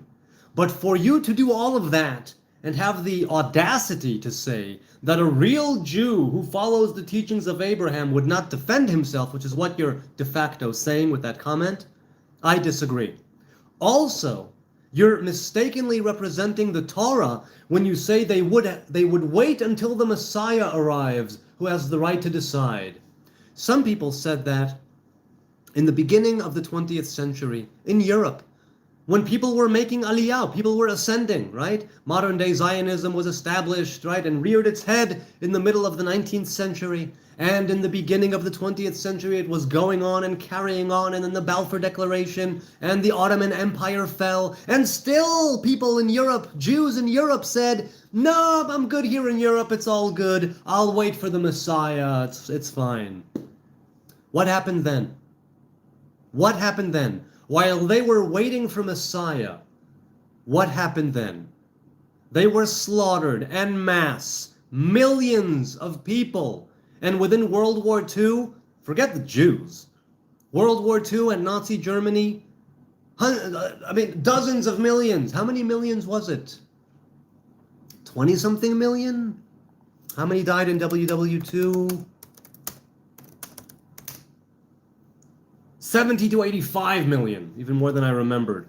70 to 85 million. Now, you want to say that we should have waited for Messiah? That's a great way to get yourself killed. I am not in the habit of getting killed. Sorry. So I disagree with you with the things you said. I agree with your sentiment. Let's put it that way. Yes.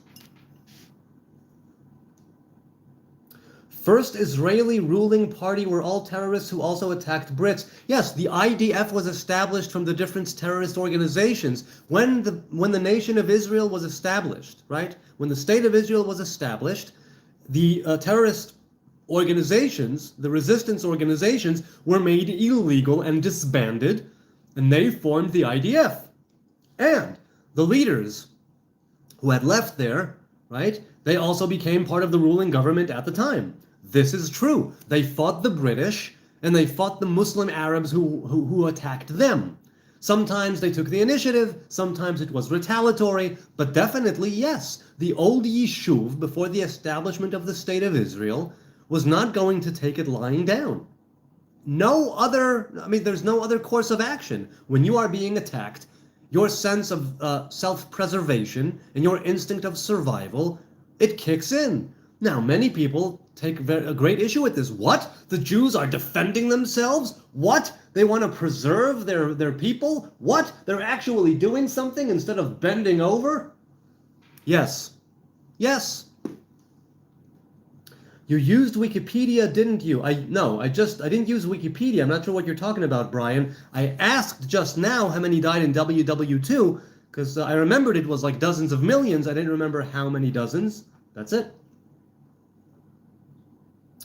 TBR says, is Olam Haba and Atzilut the same? Well, Olam Haba is closely correlated with the Sfira of Bina. That is Olam Haba, Bina, right? Atzilut is more closely corresponding with Chochmah, right? If we're talking about the worlds. However, since everything will be elevated when we partake of the fruit of the tree of life, there is a great room to say, there's great merit in saying that what is now considered Bria will become Atzilut.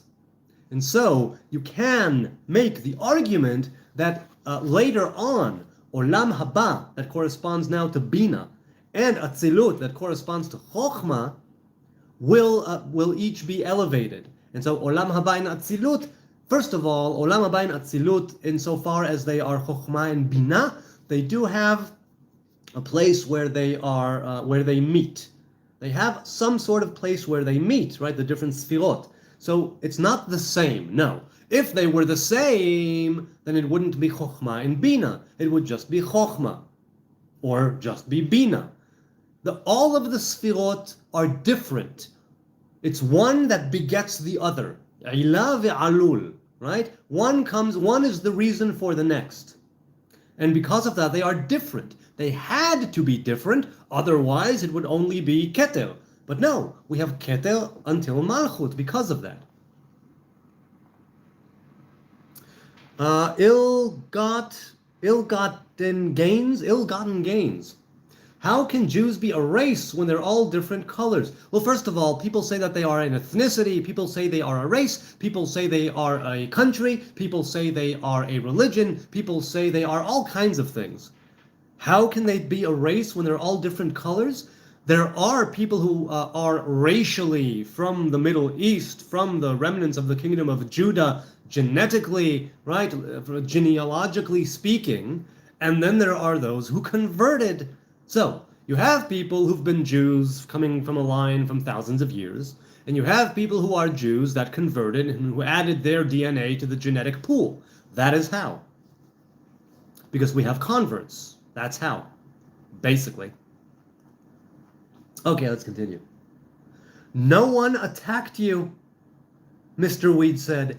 Again, Mr. Weed, I have sympathy for you. I really do. But you are talking nonsense. You don't know what you're talking about. I don't say that lightly. You, Mr. Weed, really, truly don't know what you're talking about. I suspect that you are blinded by hate. I suspect that you are too susceptible to terrorist propaganda. I suspect that you saying always playing victim is you completely deflecting what everybody knows is true. Literally, the world knows the history if they care enough to read it. Okay? The Arab Muslims started a war, they lost. They're simply unable to accept that. They started another war, they lost again, and again, and again, and again, and again. I admire their tenacity. I do. But it's useless and pointless. And for you to say no one attacked you, you terrorized everyone, that really is simply terrorist propaganda. That has no basis in reality whatsoever. Are there individuals who terrorized people? Likely. Are there things carried out by Haganah, Lehi, Etzel that may have been terrorist attacks? Yes, they were terrorist groups. They were resistant groups. That's what they were. They fought the British and they fought the Arab Muslims who were fighting them. But, and this is a big but, I like big buts and I cannot lie, but overall what you're saying is demonstrably false, historically inaccurate, and you're talking out of your ass. Like I said, I have sympathy. I do. I have sympathy for you wanting to be acknowledged here, wanting to have your biases confirmed for you. I'm not going to do it. Despite my sympathy for your plight, I am not going to confirm your twisted, warped biases that are full of hate, ignorance, pride, vanity, arrogance. That's what you're displaying here. Because historically it's inaccurate, it's demonstrably false, and you are clinging to these slogans as if they mean something. They don't. They don't mean anything. You are parroting terrorist propaganda which has very little basis in actual reality. So if you want to be an individual that somebody will listen to, I suggest you live in reality and not in some made-up terrorist propaganda reality. That never happened. Ever. It'll simply give you a lot more credibility, right? I'm trying to help you out a little bit. Okay. TBR says, what is the significance of Gehinam and Nitzotzot? So the Nitzotzot, that's more of a Lurianic thing. I am not a Lurianic follower. I follow the teachings of the Ramak, who was his master in Tzfat for a short time, Rabbi Moshe Cordoveo.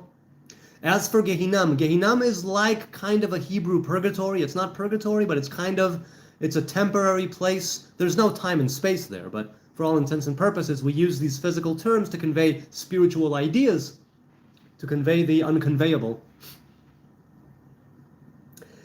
Gehinam is a place of purgation, of purification, right, of cleansing. It's something that goes on presumably after your death, but it also goes on here in this life.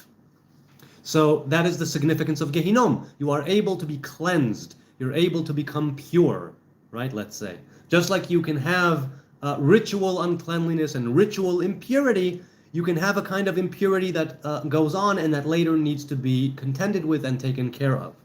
As for the Nitzotzot, the breaking of the vessels in Lurianic Kabbalah, it produced Rapach Nitzotzin, right, which is 288 sparks, right? Nitzotzot, that's sparks. Those sparks had to be elevated in order to repair the broken vessels and lift them higher and make them able to withstand the light of the Creator that broke them to begin with in the origins of creation according to the Lurianic Kabbalah. So, if you are a fan of the teachings of Rabbi Yitzchak Luria, the Arizal, then Gehinam is there to repair you and lift you higher. Nitzotzot are there to be repaired and lifted up, and for the vessels themselves to be repaired, adorned, and taken higher. Eventually, the significance of Nitzotzot and of Gehinam are both one, which is to be more than they were, to become greater than we are, to be more than what we are now. To not only go back to what we could be, but to take it even higher. That is the greater significance of Gehinam and the Nitzotzot. JP says, so many haters today. Did Israel win the war? Finally, I hope so. Nice Nazarite hat, by the way. Thanks, man. Thanks, JP. I appreciate it. I really do. Don't be on the defense all the time, says Arjan. Let them cry and let us live. Am Yisrael Chai. Yes, indeed, the people of Israel live. Sulman says, terrorist calling other terrorists. Yes, because like it or not, the state of Israel is not a terrorist state. Now, does Israel do things that are wrong? Yes. Obviously so. It's an establishment. It's a state. It has intelligence organizations. It has an army. It has a police. Of course, it'll do things that are wrong. But, to compare Israel to an actual prescribed terrorist organization like Hezbollah, Hamas, the Al-Aqsa Brigade, Fatah, Palestinian Authority, that is asinine.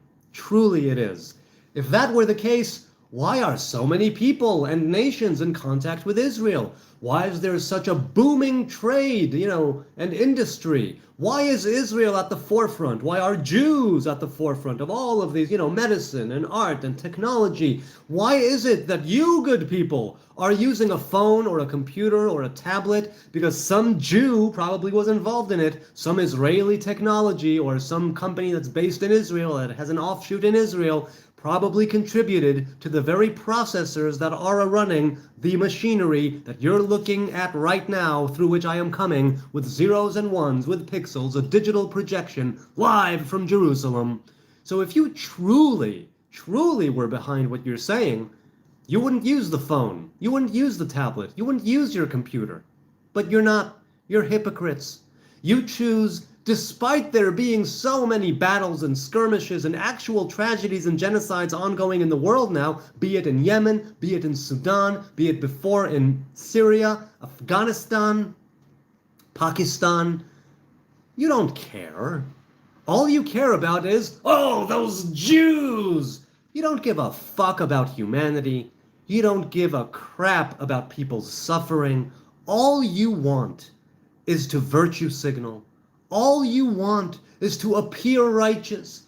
All you want is to wave your banner and say, oh, those Zionist pig, dog, ape, occupier, colonial, shit-faced dumbasses.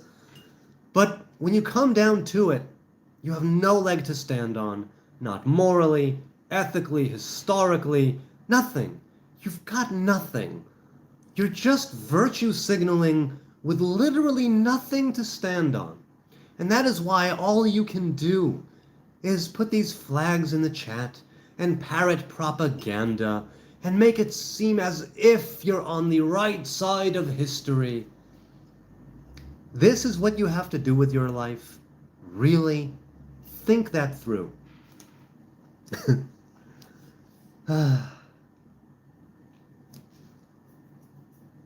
Dominic Amo, hey, you're here, Dominic. Good to see you. Your rants are asinine. I agree with that. My rants are definitely asinine. I'm asinine and talking out of my ass. That's a double ass whammy there.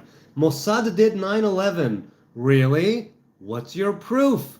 Duh, I don't have any. I'm just gonna say it.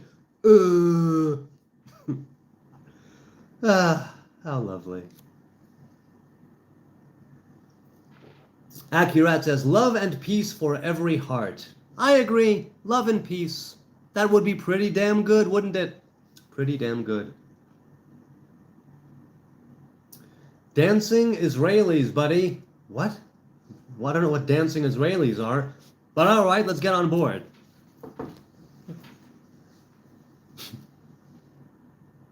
Mariam says, never. I love Jews, but I have sympathy for kids that live under tents and don't have food. Yes, I'm not sure who you're referring to right now, but there are those who don't have food, and obviously, I mean, that's part of why I give money here in Jerusalem to charity. Well, I gave a lot of your money, right, to the Jerusalem food rescuers who have places to give out food, different spots in East Jerusalem and West Jerusalem. Did you ever eat kebab or Iranian food? Hashim says. So I'm vegan. I haven't had kebab in almost 2 decades. And Iranian food, I've had some. It's some great Persian rice. So yes, I have had some. Israel has celebrated the war in Iran, says Jennifer. You have literally counted the seconds to the end of Trump's war still? What? Well, if we did celebrate the war, and I don't think anybody celebrated, were you here for the war? Were you here in Israel? Did you have to go down to the bomb shelter every few minutes sometimes?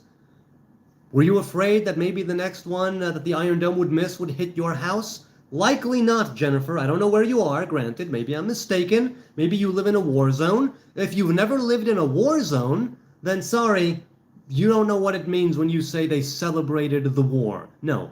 If we celebrated anything, it's the fact that the Iranian regime is going to have its nuclear program demolished, or that was the hope, and that the Persian people might have the breadth, right, and the room, the space necessary to rise up and rally and topple their own dictatorship, dictator regime. The Ayatollah regime. So, Israel celebrated the war? No, that is bullshit. We do not celebrate war. We deal with it. We contend with it. We try to live our lives in spite of it. What we celebrate is life, not death. You must be thinking of the Islamic regimes that celebrate death, that celebrate martyrdom, terrorism. Oh, wait, there was a glitch? Am I good? Okay. I think you're mistaken when you say that. Now, as for you have literally counted the seconds to end of the Trump's war, I don't know what that means, I'm sorry.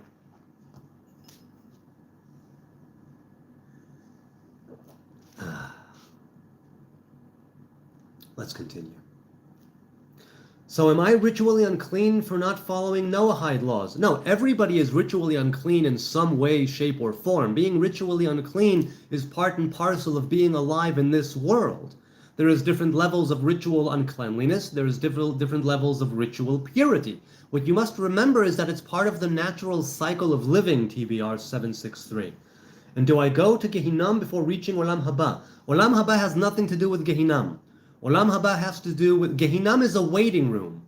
Olam haba is what happens after that. Olam haba is the world that is coming towards us. It's the world that we will enter after partaking of the fruit of the tree of life. That's why it's called Olam haba, the world that is coming. That's what that literally means in Hebrew. Pardon me.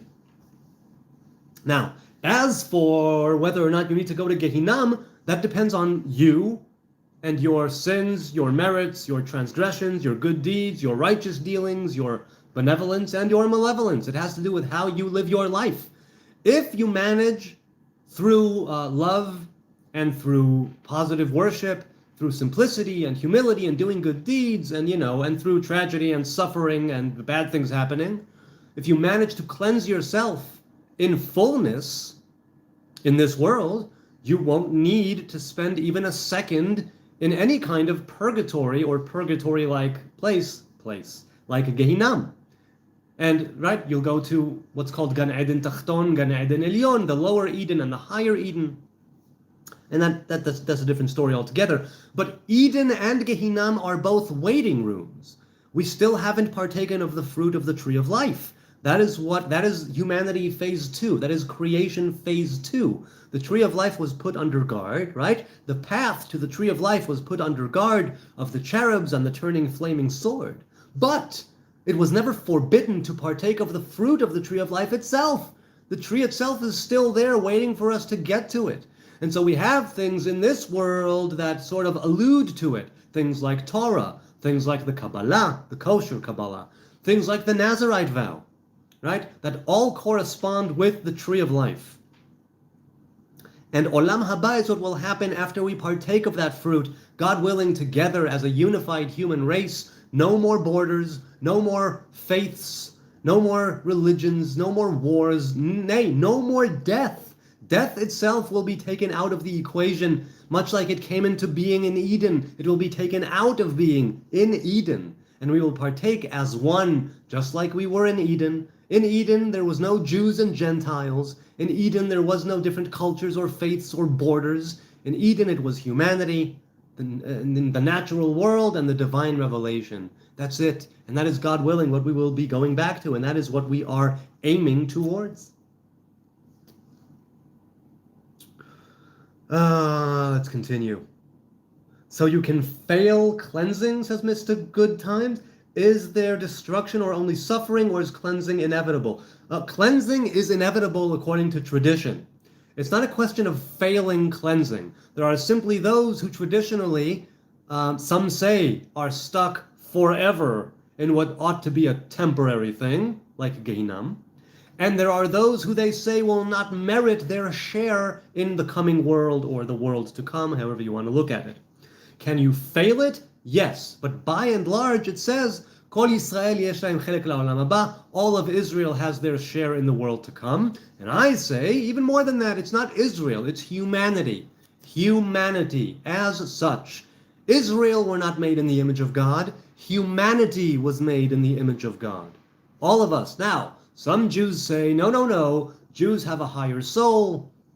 Jews have a different connection. Jews can do X, Y, Z, and the Gentiles can't. Jews can reach X, Y, Z, and the Gentiles can't. And I don't go with those teachings at all. I think that it's not for me. Those teachings are not for me. I go with great simplicity. I go with great simplicity in this matter. I ask, were there Jews in Eden? No. Were there humans in Eden? Yes. That's pretty much it, And even the word humans is relative because it wasn't a physical place. So what later, right, after we were expelled, right, Homo sapiens. So yes. Clear signs of demonic oppression, says Michael Bush. What are clear signs of demonic oppression? I'm curious.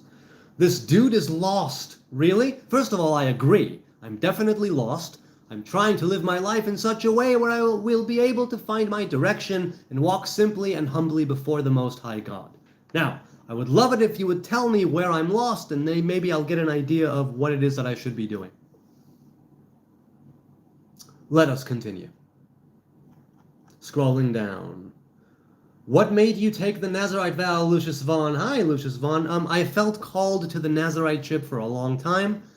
But my Nazarite vow is an external and physical manifestation of a personal covenant of a spiritual nature between me and Adonai, right? I wanted to take something for life. I wanted to start a path that is my own, despite all the danger, despite the detriments. I wanted to go with my own being to the best of my ability. And that is represented and externalized and right, manifested through the Nazarite vow. I am a Samson Nazarite, which means that the vow cannot be annulled, the vow cannot be broken.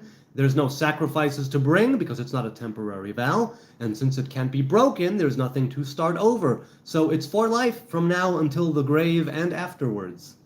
And I hope to go to my grave indeed until my last breath in this body still be under the Nazarite vow. So what made me take it? It's a physical expression of a spiritual covenant that I made, of a personal nature.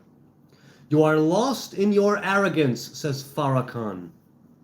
Okay, explain. Where am I arrogant? Where am I arrogant? Please tell me.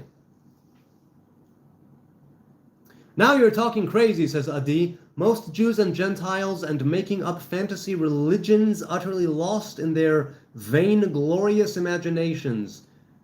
I'm not sure what you mean. How am I talking crazy? I'm not sure what you mean. You'll have to make it clear to me. I'm really not sure. Do you know why the eagles did not fly Frodo to Mount Doom to destroy the ring? Yes, I do. Because that could only have happened. I mean, why were they able to come afterwards? They were able to come afterwards, right, and fight the Nazgul and join the remnants of the army of the people of the West because the people of the West were rallying. Had the eagles tried, right, to fight them from Imladris, right? If they had tried from the last homely house, if they would have tried to fly Frodo and Samwise from where the elves were dwelling, they would not have been able to make it. The eye would have seen them, the Nazgul would have gotten at them, and they would have been shot down from the sky. So no, I don't think that's, I don't think now, after that already had started to take place, after the army had rallied, after they had taken it to Mordor, they took the fight to Mordor, they didn't have to do that, but they did that, then the eagles were able to come and join the war that was already going. I think that's why they simply would not have made it. What made you feel called to be a Nazarite and what is being called? You missed my last super... Oh, I'm sorry. Hang on a second. Let's go to the super chats. Let's go to the super chats. I don't think I missed anything before. No, I didn't miss anything before. I don't think I did. I don't see one. The last one that you said was nice Nazarite hat, by the way. And now this one where you said that I missed the last one, but I didn't miss the last one, so maybe something fell through. You'll have to check that out. As for what made me feel called, that's exactly it. That's exactly it, right? It's not something that made me feel called. I felt something stirring inside of me that pulled me towards the Nazarite vow. And one that is for life, not a temporary one, and that later I would remain one because there is no temple, one that from the onset, lekatchila, is a Nazariteship for life. So what is being called? I suppose it's to each his own. I can't precisely explain to you what it means to be called. I can only tell you that there was something stirring inside of me that wasn't some sort of a fleeting fancy, a passing thought, something that comes and goes, something that I was walking with, something that was becoming a part of me, and something that was growing as I was walking with it before I took my vow. Before I took my vow, it was something that was guiding me and telling me unequivocally, this is part of what you are supposed to be doing with your life. This is part of the main, this is part of what you're supposed to be doing as a human being. You, like on a personal level, Jonathan, that's what you should, this is part of what you should be doing for life. That's what it felt like. It felt like it would be me manifesting in part that image of God in which I am uniquely created. Other people are called to different things in which their personal and unique image of God is being manifested and represented, right? When, let's say, Dr. Jordan Peterson talks about people who speak their being forward, that's what it felt like. That's what it felt like to me. 625 votes in, 49% of you are having a good weekend, 16% of you are not, 35% of you say, F off, dumbass. Hey, Mr. Good Times, great interaction, all the best to you and your family, and you, deeply appreciated. People, don't forget, 100% of what arrives in my bank account goes to charity after YouTube takes its cut. So if you want to give to charity here in Jerusalem, I give to local organizations here. I am as transparent as I can be about it. I show you my analytics, I show you the AdSense, I show you my bank account, and I show you the receipt, or receipts, plural, from the organizations that I give to here locally in Jerusalem. I give to organizations that serve the entirety of the population, Muslims and Christians and Jews and Druze and Baha'is and Rastas and Hindus and Shintos and whoever else. If they are here in Jerusalem, they can be aided by these organizations. So thank you, Mr. Goodstime. I really appreciate it. Let's continue. Innocent children killer. I know he won't respond to this because he can't justify this Israeli terrorist hypocrites. Okay, Solomon, here's the thing. I can respond to it with real logic. Pay attention now, pay attention. Do you know this Islamist terrorist regime called Hamas? You do, perfect. Do you know this Islamist terrorist regime called the Palestinian Authority? You do, perfect. Talk to them. They are the ones putting innocent men and women and children in the line of fire in order to maximize civilian casualties. Hamas are the ones putting their munitions depots, their training facilities, their headquarters, their base of operations in schools and mosques, hospitals, and private residences and private yards. And they took the billions of dollars and euros in aid money, they stole it from their people, invested it in terrorism, built a tunnel underneath of Gaza that rivals and is even more than the tube in London. They didn't actually care to elevate the quality of life and security of the population they are governing. They put them in the line of fire in order for them to die, so then they can show footage and photographs to the west and the east and the north and the south and cry victim and say, oh, look at what the Zionists did! Boo-hoo-hoo! Give us more money so we can continue being terrorists. The Palestinian leadership has rejected every single peace deal that has been offered to them by Israel. There's been more than 10 of them. And some of them have been so radical, giving them control over Gaza, the West Bank of the Jordan, and parts of East Jerusalem to make a capital. No Palestinian agreed to this. No Palestinian leader agreed to this. Abu Mazen walked away. Yasser Arafat walked away. So that's bullshit. Now, as for hypocrites, no. Israel is fighting a defensive war. You probably don't know the meaning of that. I'll explain. If you're a sovereign nation and you're attacked by a physical enemy that wants you eradicated, annihilated, and who wants to slaughter your population, every last man, woman, child, and infant, drive you into the sea, cast you into the pits of, fire, then you might want to do something about that, because we humans, I don't know if you're human or not, I'm assuming you are. If you're human, you have this thing called instinct of self-preservation and survival. Look it up. Now, I will respond to it, see? And I can justify it. You want innocent men, women, and children to stop dying? So do I. Talk to your freedom fighter Hamas buddies. Talk to Hezbollah. Talk to the Palestinian Authority. Talk to the Fatah. Talk to the Al-Aqsa Brigade.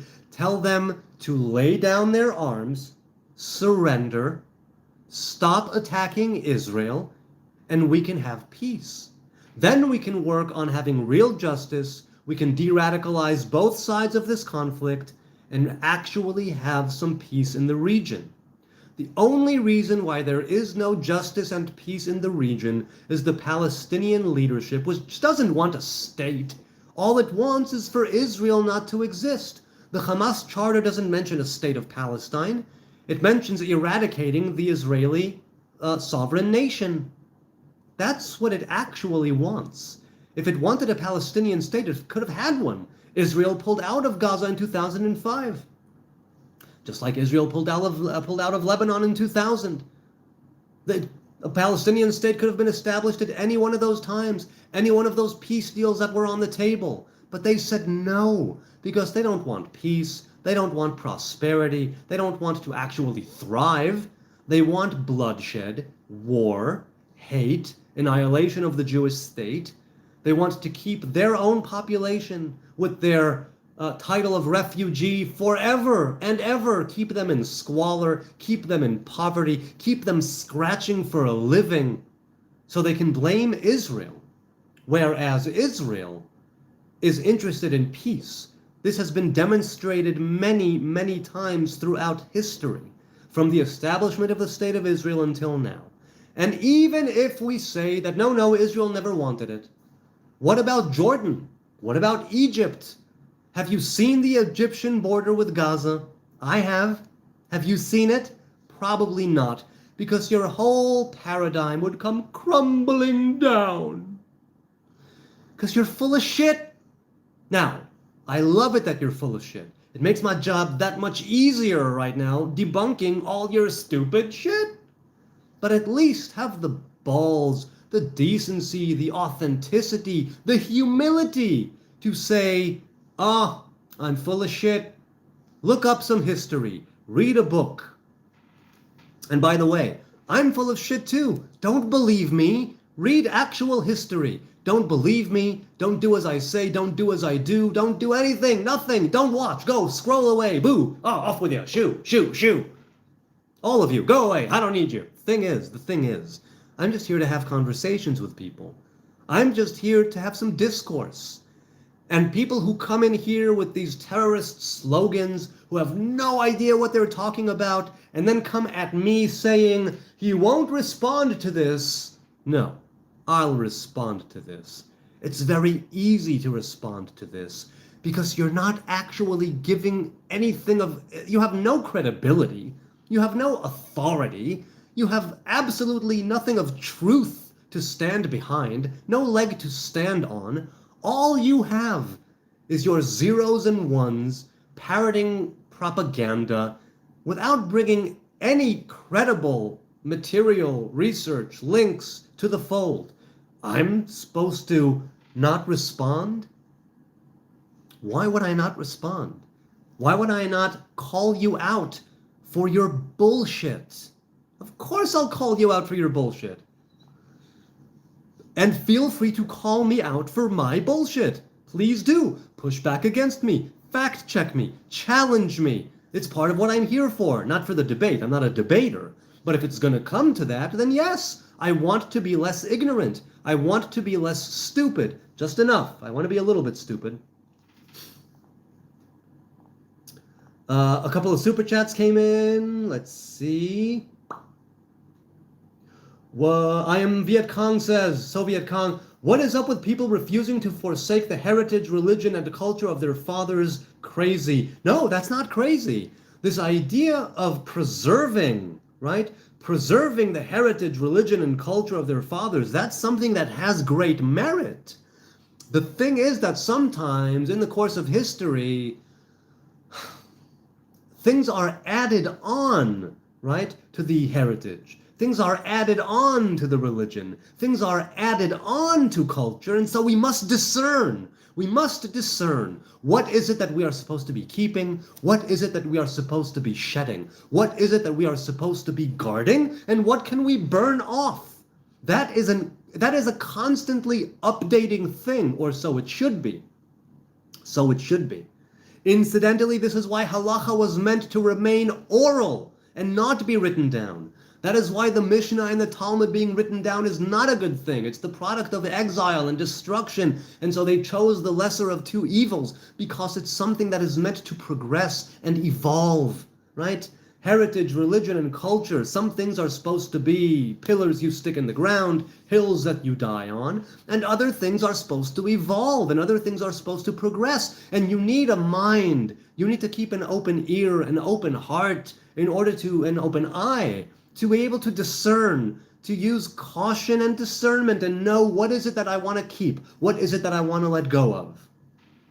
But it's not crazy to refuse to forsake the heritage, religion, and culture of our fathers. It's not crazy, you see. I'm of the opinion that it's not crazy. It can become crazy when you stick to the things that you should have burned off long ago. Continuing with the super chats, maybe videos about basic primary school history, basic vocabulary, and advanced, like the word defensive, continual inhabitants. Yes, Soviet Kong. You could face people with fact and history, and they'll still want their biases confirmed. They will turn a blind eye, knowingly. Now, I'm the same thing, right? Christians, for instance, come at me. They call me stiff-necked, they call me willfully ignorant, and they call me blind. And I say, yes, I am all of those things. I am willfully ignorant. I am stiff-necked. I am blind. So they think that I ought not be. I say, this is Torah. So we are at an impasse. Just as an example of how I stick to the culture and heritage and religion of my fathers in that sense, and people call me crazy for it. How can you not see Jesus? How can you be against him? How can you not accept his sovereignty, his divinity? It's like, yeah, that easily, just like that. I don't. It goes against the Torah. End of story. That's it. So some people call that crazy, and I, again, have sympathy for them. I do. I understand. Prodigal One says, we all know the feds aren't leaving empty-handed. Which feds are you talking about? I'm curious. You missed the sarcasm on that one, blew your dandy hat off. No, I understand the sarcasm when you said videos about basic primary school history. I understand. Look, Viet Cong, you are really illuminating and elucidating in the comments. You put these people in their place with facts, dates, names, and historical occurrences. You really know your history. That is admirable. Good for you. Don't stop doing that. I mean, unless it gets to be too much for you, of course. But you've responded, you've had some long, well thought out responses to people who thought they knew what they were talking about, and you showed them with a few well thought out and well written paragraphs that they don't know what they're talking about. I truly do hope that those people read your responses to their comments. I have, and I think you really know what you're talking about. And it's really, really great that somebody like you is knowledgeable. So I understood, I read it, yes, you were being sarcastic, but the sarcasm might be misplaced. Some people, myself included, could use a history lesson about primary school history and basic vocabulary. Oh, I'm sorry, you meant the sarcasm of forsaking one's heritage. I'm sorry, I did not think that was sarcastic. My mistake. It's difficult to convey tone in the chat. It's difficult to convey tone online. So, sorry, I really did miss that. My mistake. All governments involved in this conflict, says Prodigal One. Oh, those are the feds, you mean. Okay. No, governments, of course. Wait, hold on a second. Yes, that's right. The governments are there for control. Governments are there for themselves more than anything, right? They should be maybe for the people, but in many ways governments are there for themselves. So I agree. They won't leave empty-handed. I think any parts of this conflict, that's true. Pierce Ear says, can you share a description of the Jewish faith? The Jewish faith believes in the one Hebrew God and follows the written Torah. These are the primary, that is the primary text, right? Traditionally, there are hundreds of commandments. Traditionally, there is a place of worship called a tabernacle or a temple. Those are the traditions. That's pretty much it. That's an accurate description of the Hebrew faith, right? A monotheistic faith based around 12 tribes that believe in the one Hebrew God and in the Torah. That's what it is. That's basically what it is. Okay, you know what? It's been almost 2.5 hours.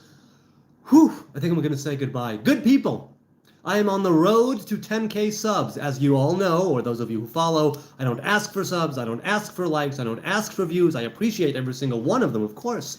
I appreciate the encouraging questions and the well thought out responses, the commenters and the lovers and the haters, the encouragers and the spammers and the Nazis and the haters, the ones slinging vitriol, the ones telling me to kill myself, the ones telling me to shave, the ones calling me a child killer, and so on and so on and so forth. I do appreciate your time and your kind attention.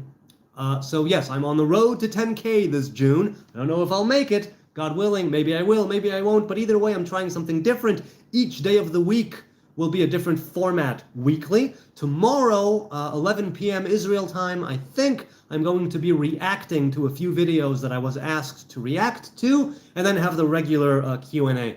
So if I missed you in the chat, right? Mondays is learning Mesilat Yesharim, Tuesdays is Tao Te Ching, Wednesday is Walkabout, where I walk around Jerusalem, Thursday is Twisted Thursday, where I address different lost in translation verses in the Bible. And now it was just a regular hangout, right? Saturday night hangout. So hopefully, if you want to continue this journey to 10K throughout the month of June, regardless of whether or not I'm on it, if you want to be part of it, by all means, join the live streams. 10 or 11 p.m. Israel time. Right now it's 11. It might be 10. I think I'll keep it at 11 p.m. Israel time daily. And this has been so much fun. So much fun. Thank you, all of you out there. I don't take it for granted. You take time out of your day, your night, your weekend, whoever you are, wherever you are. Be blessed. Be a blessing. Be the light in other people's lives. If I missed you in the chat, I'm sorry, I didn't ignore you intentionally. Leave a comment. I address every single comment that is addressed to me. Hit me up in the DMs if you want for some one-on-one when I have the time. I respond to those as well. Hebrew Nazarite, look for my tree. I'm on X, TikTok, Instagram, Facebook. I don't post there much, but I enjoy the one-on-one in the DMs. And I will see you on the next live stream, you lovely people, where the wonders never cease. Until then, good night. Have a wonderful weekend. To those of you who are Hebrews, have a Shavua Tov. To those of you who are followers of Jesus, or whatever, have a wonderful godly Sunday and a wonderful brand new week. A week of love and peace and unity. And a quick prayer. For may war and bloodshed be taken away from creation. Even right now as I am speaking these words. May love and understanding, acceptance, unity, grace, and kindness, may they reign. May they spread over us as water covers the sea. May we arrive together at that place and time when God will pour His Spirit upon all flesh. May it be so. May it be so. And may we be able to live our lives in such a way as to facilitate the coming of those times in love and not through suffering, with peace and not with war, with understanding and not with hate. Goodbye from Jerusalem. This has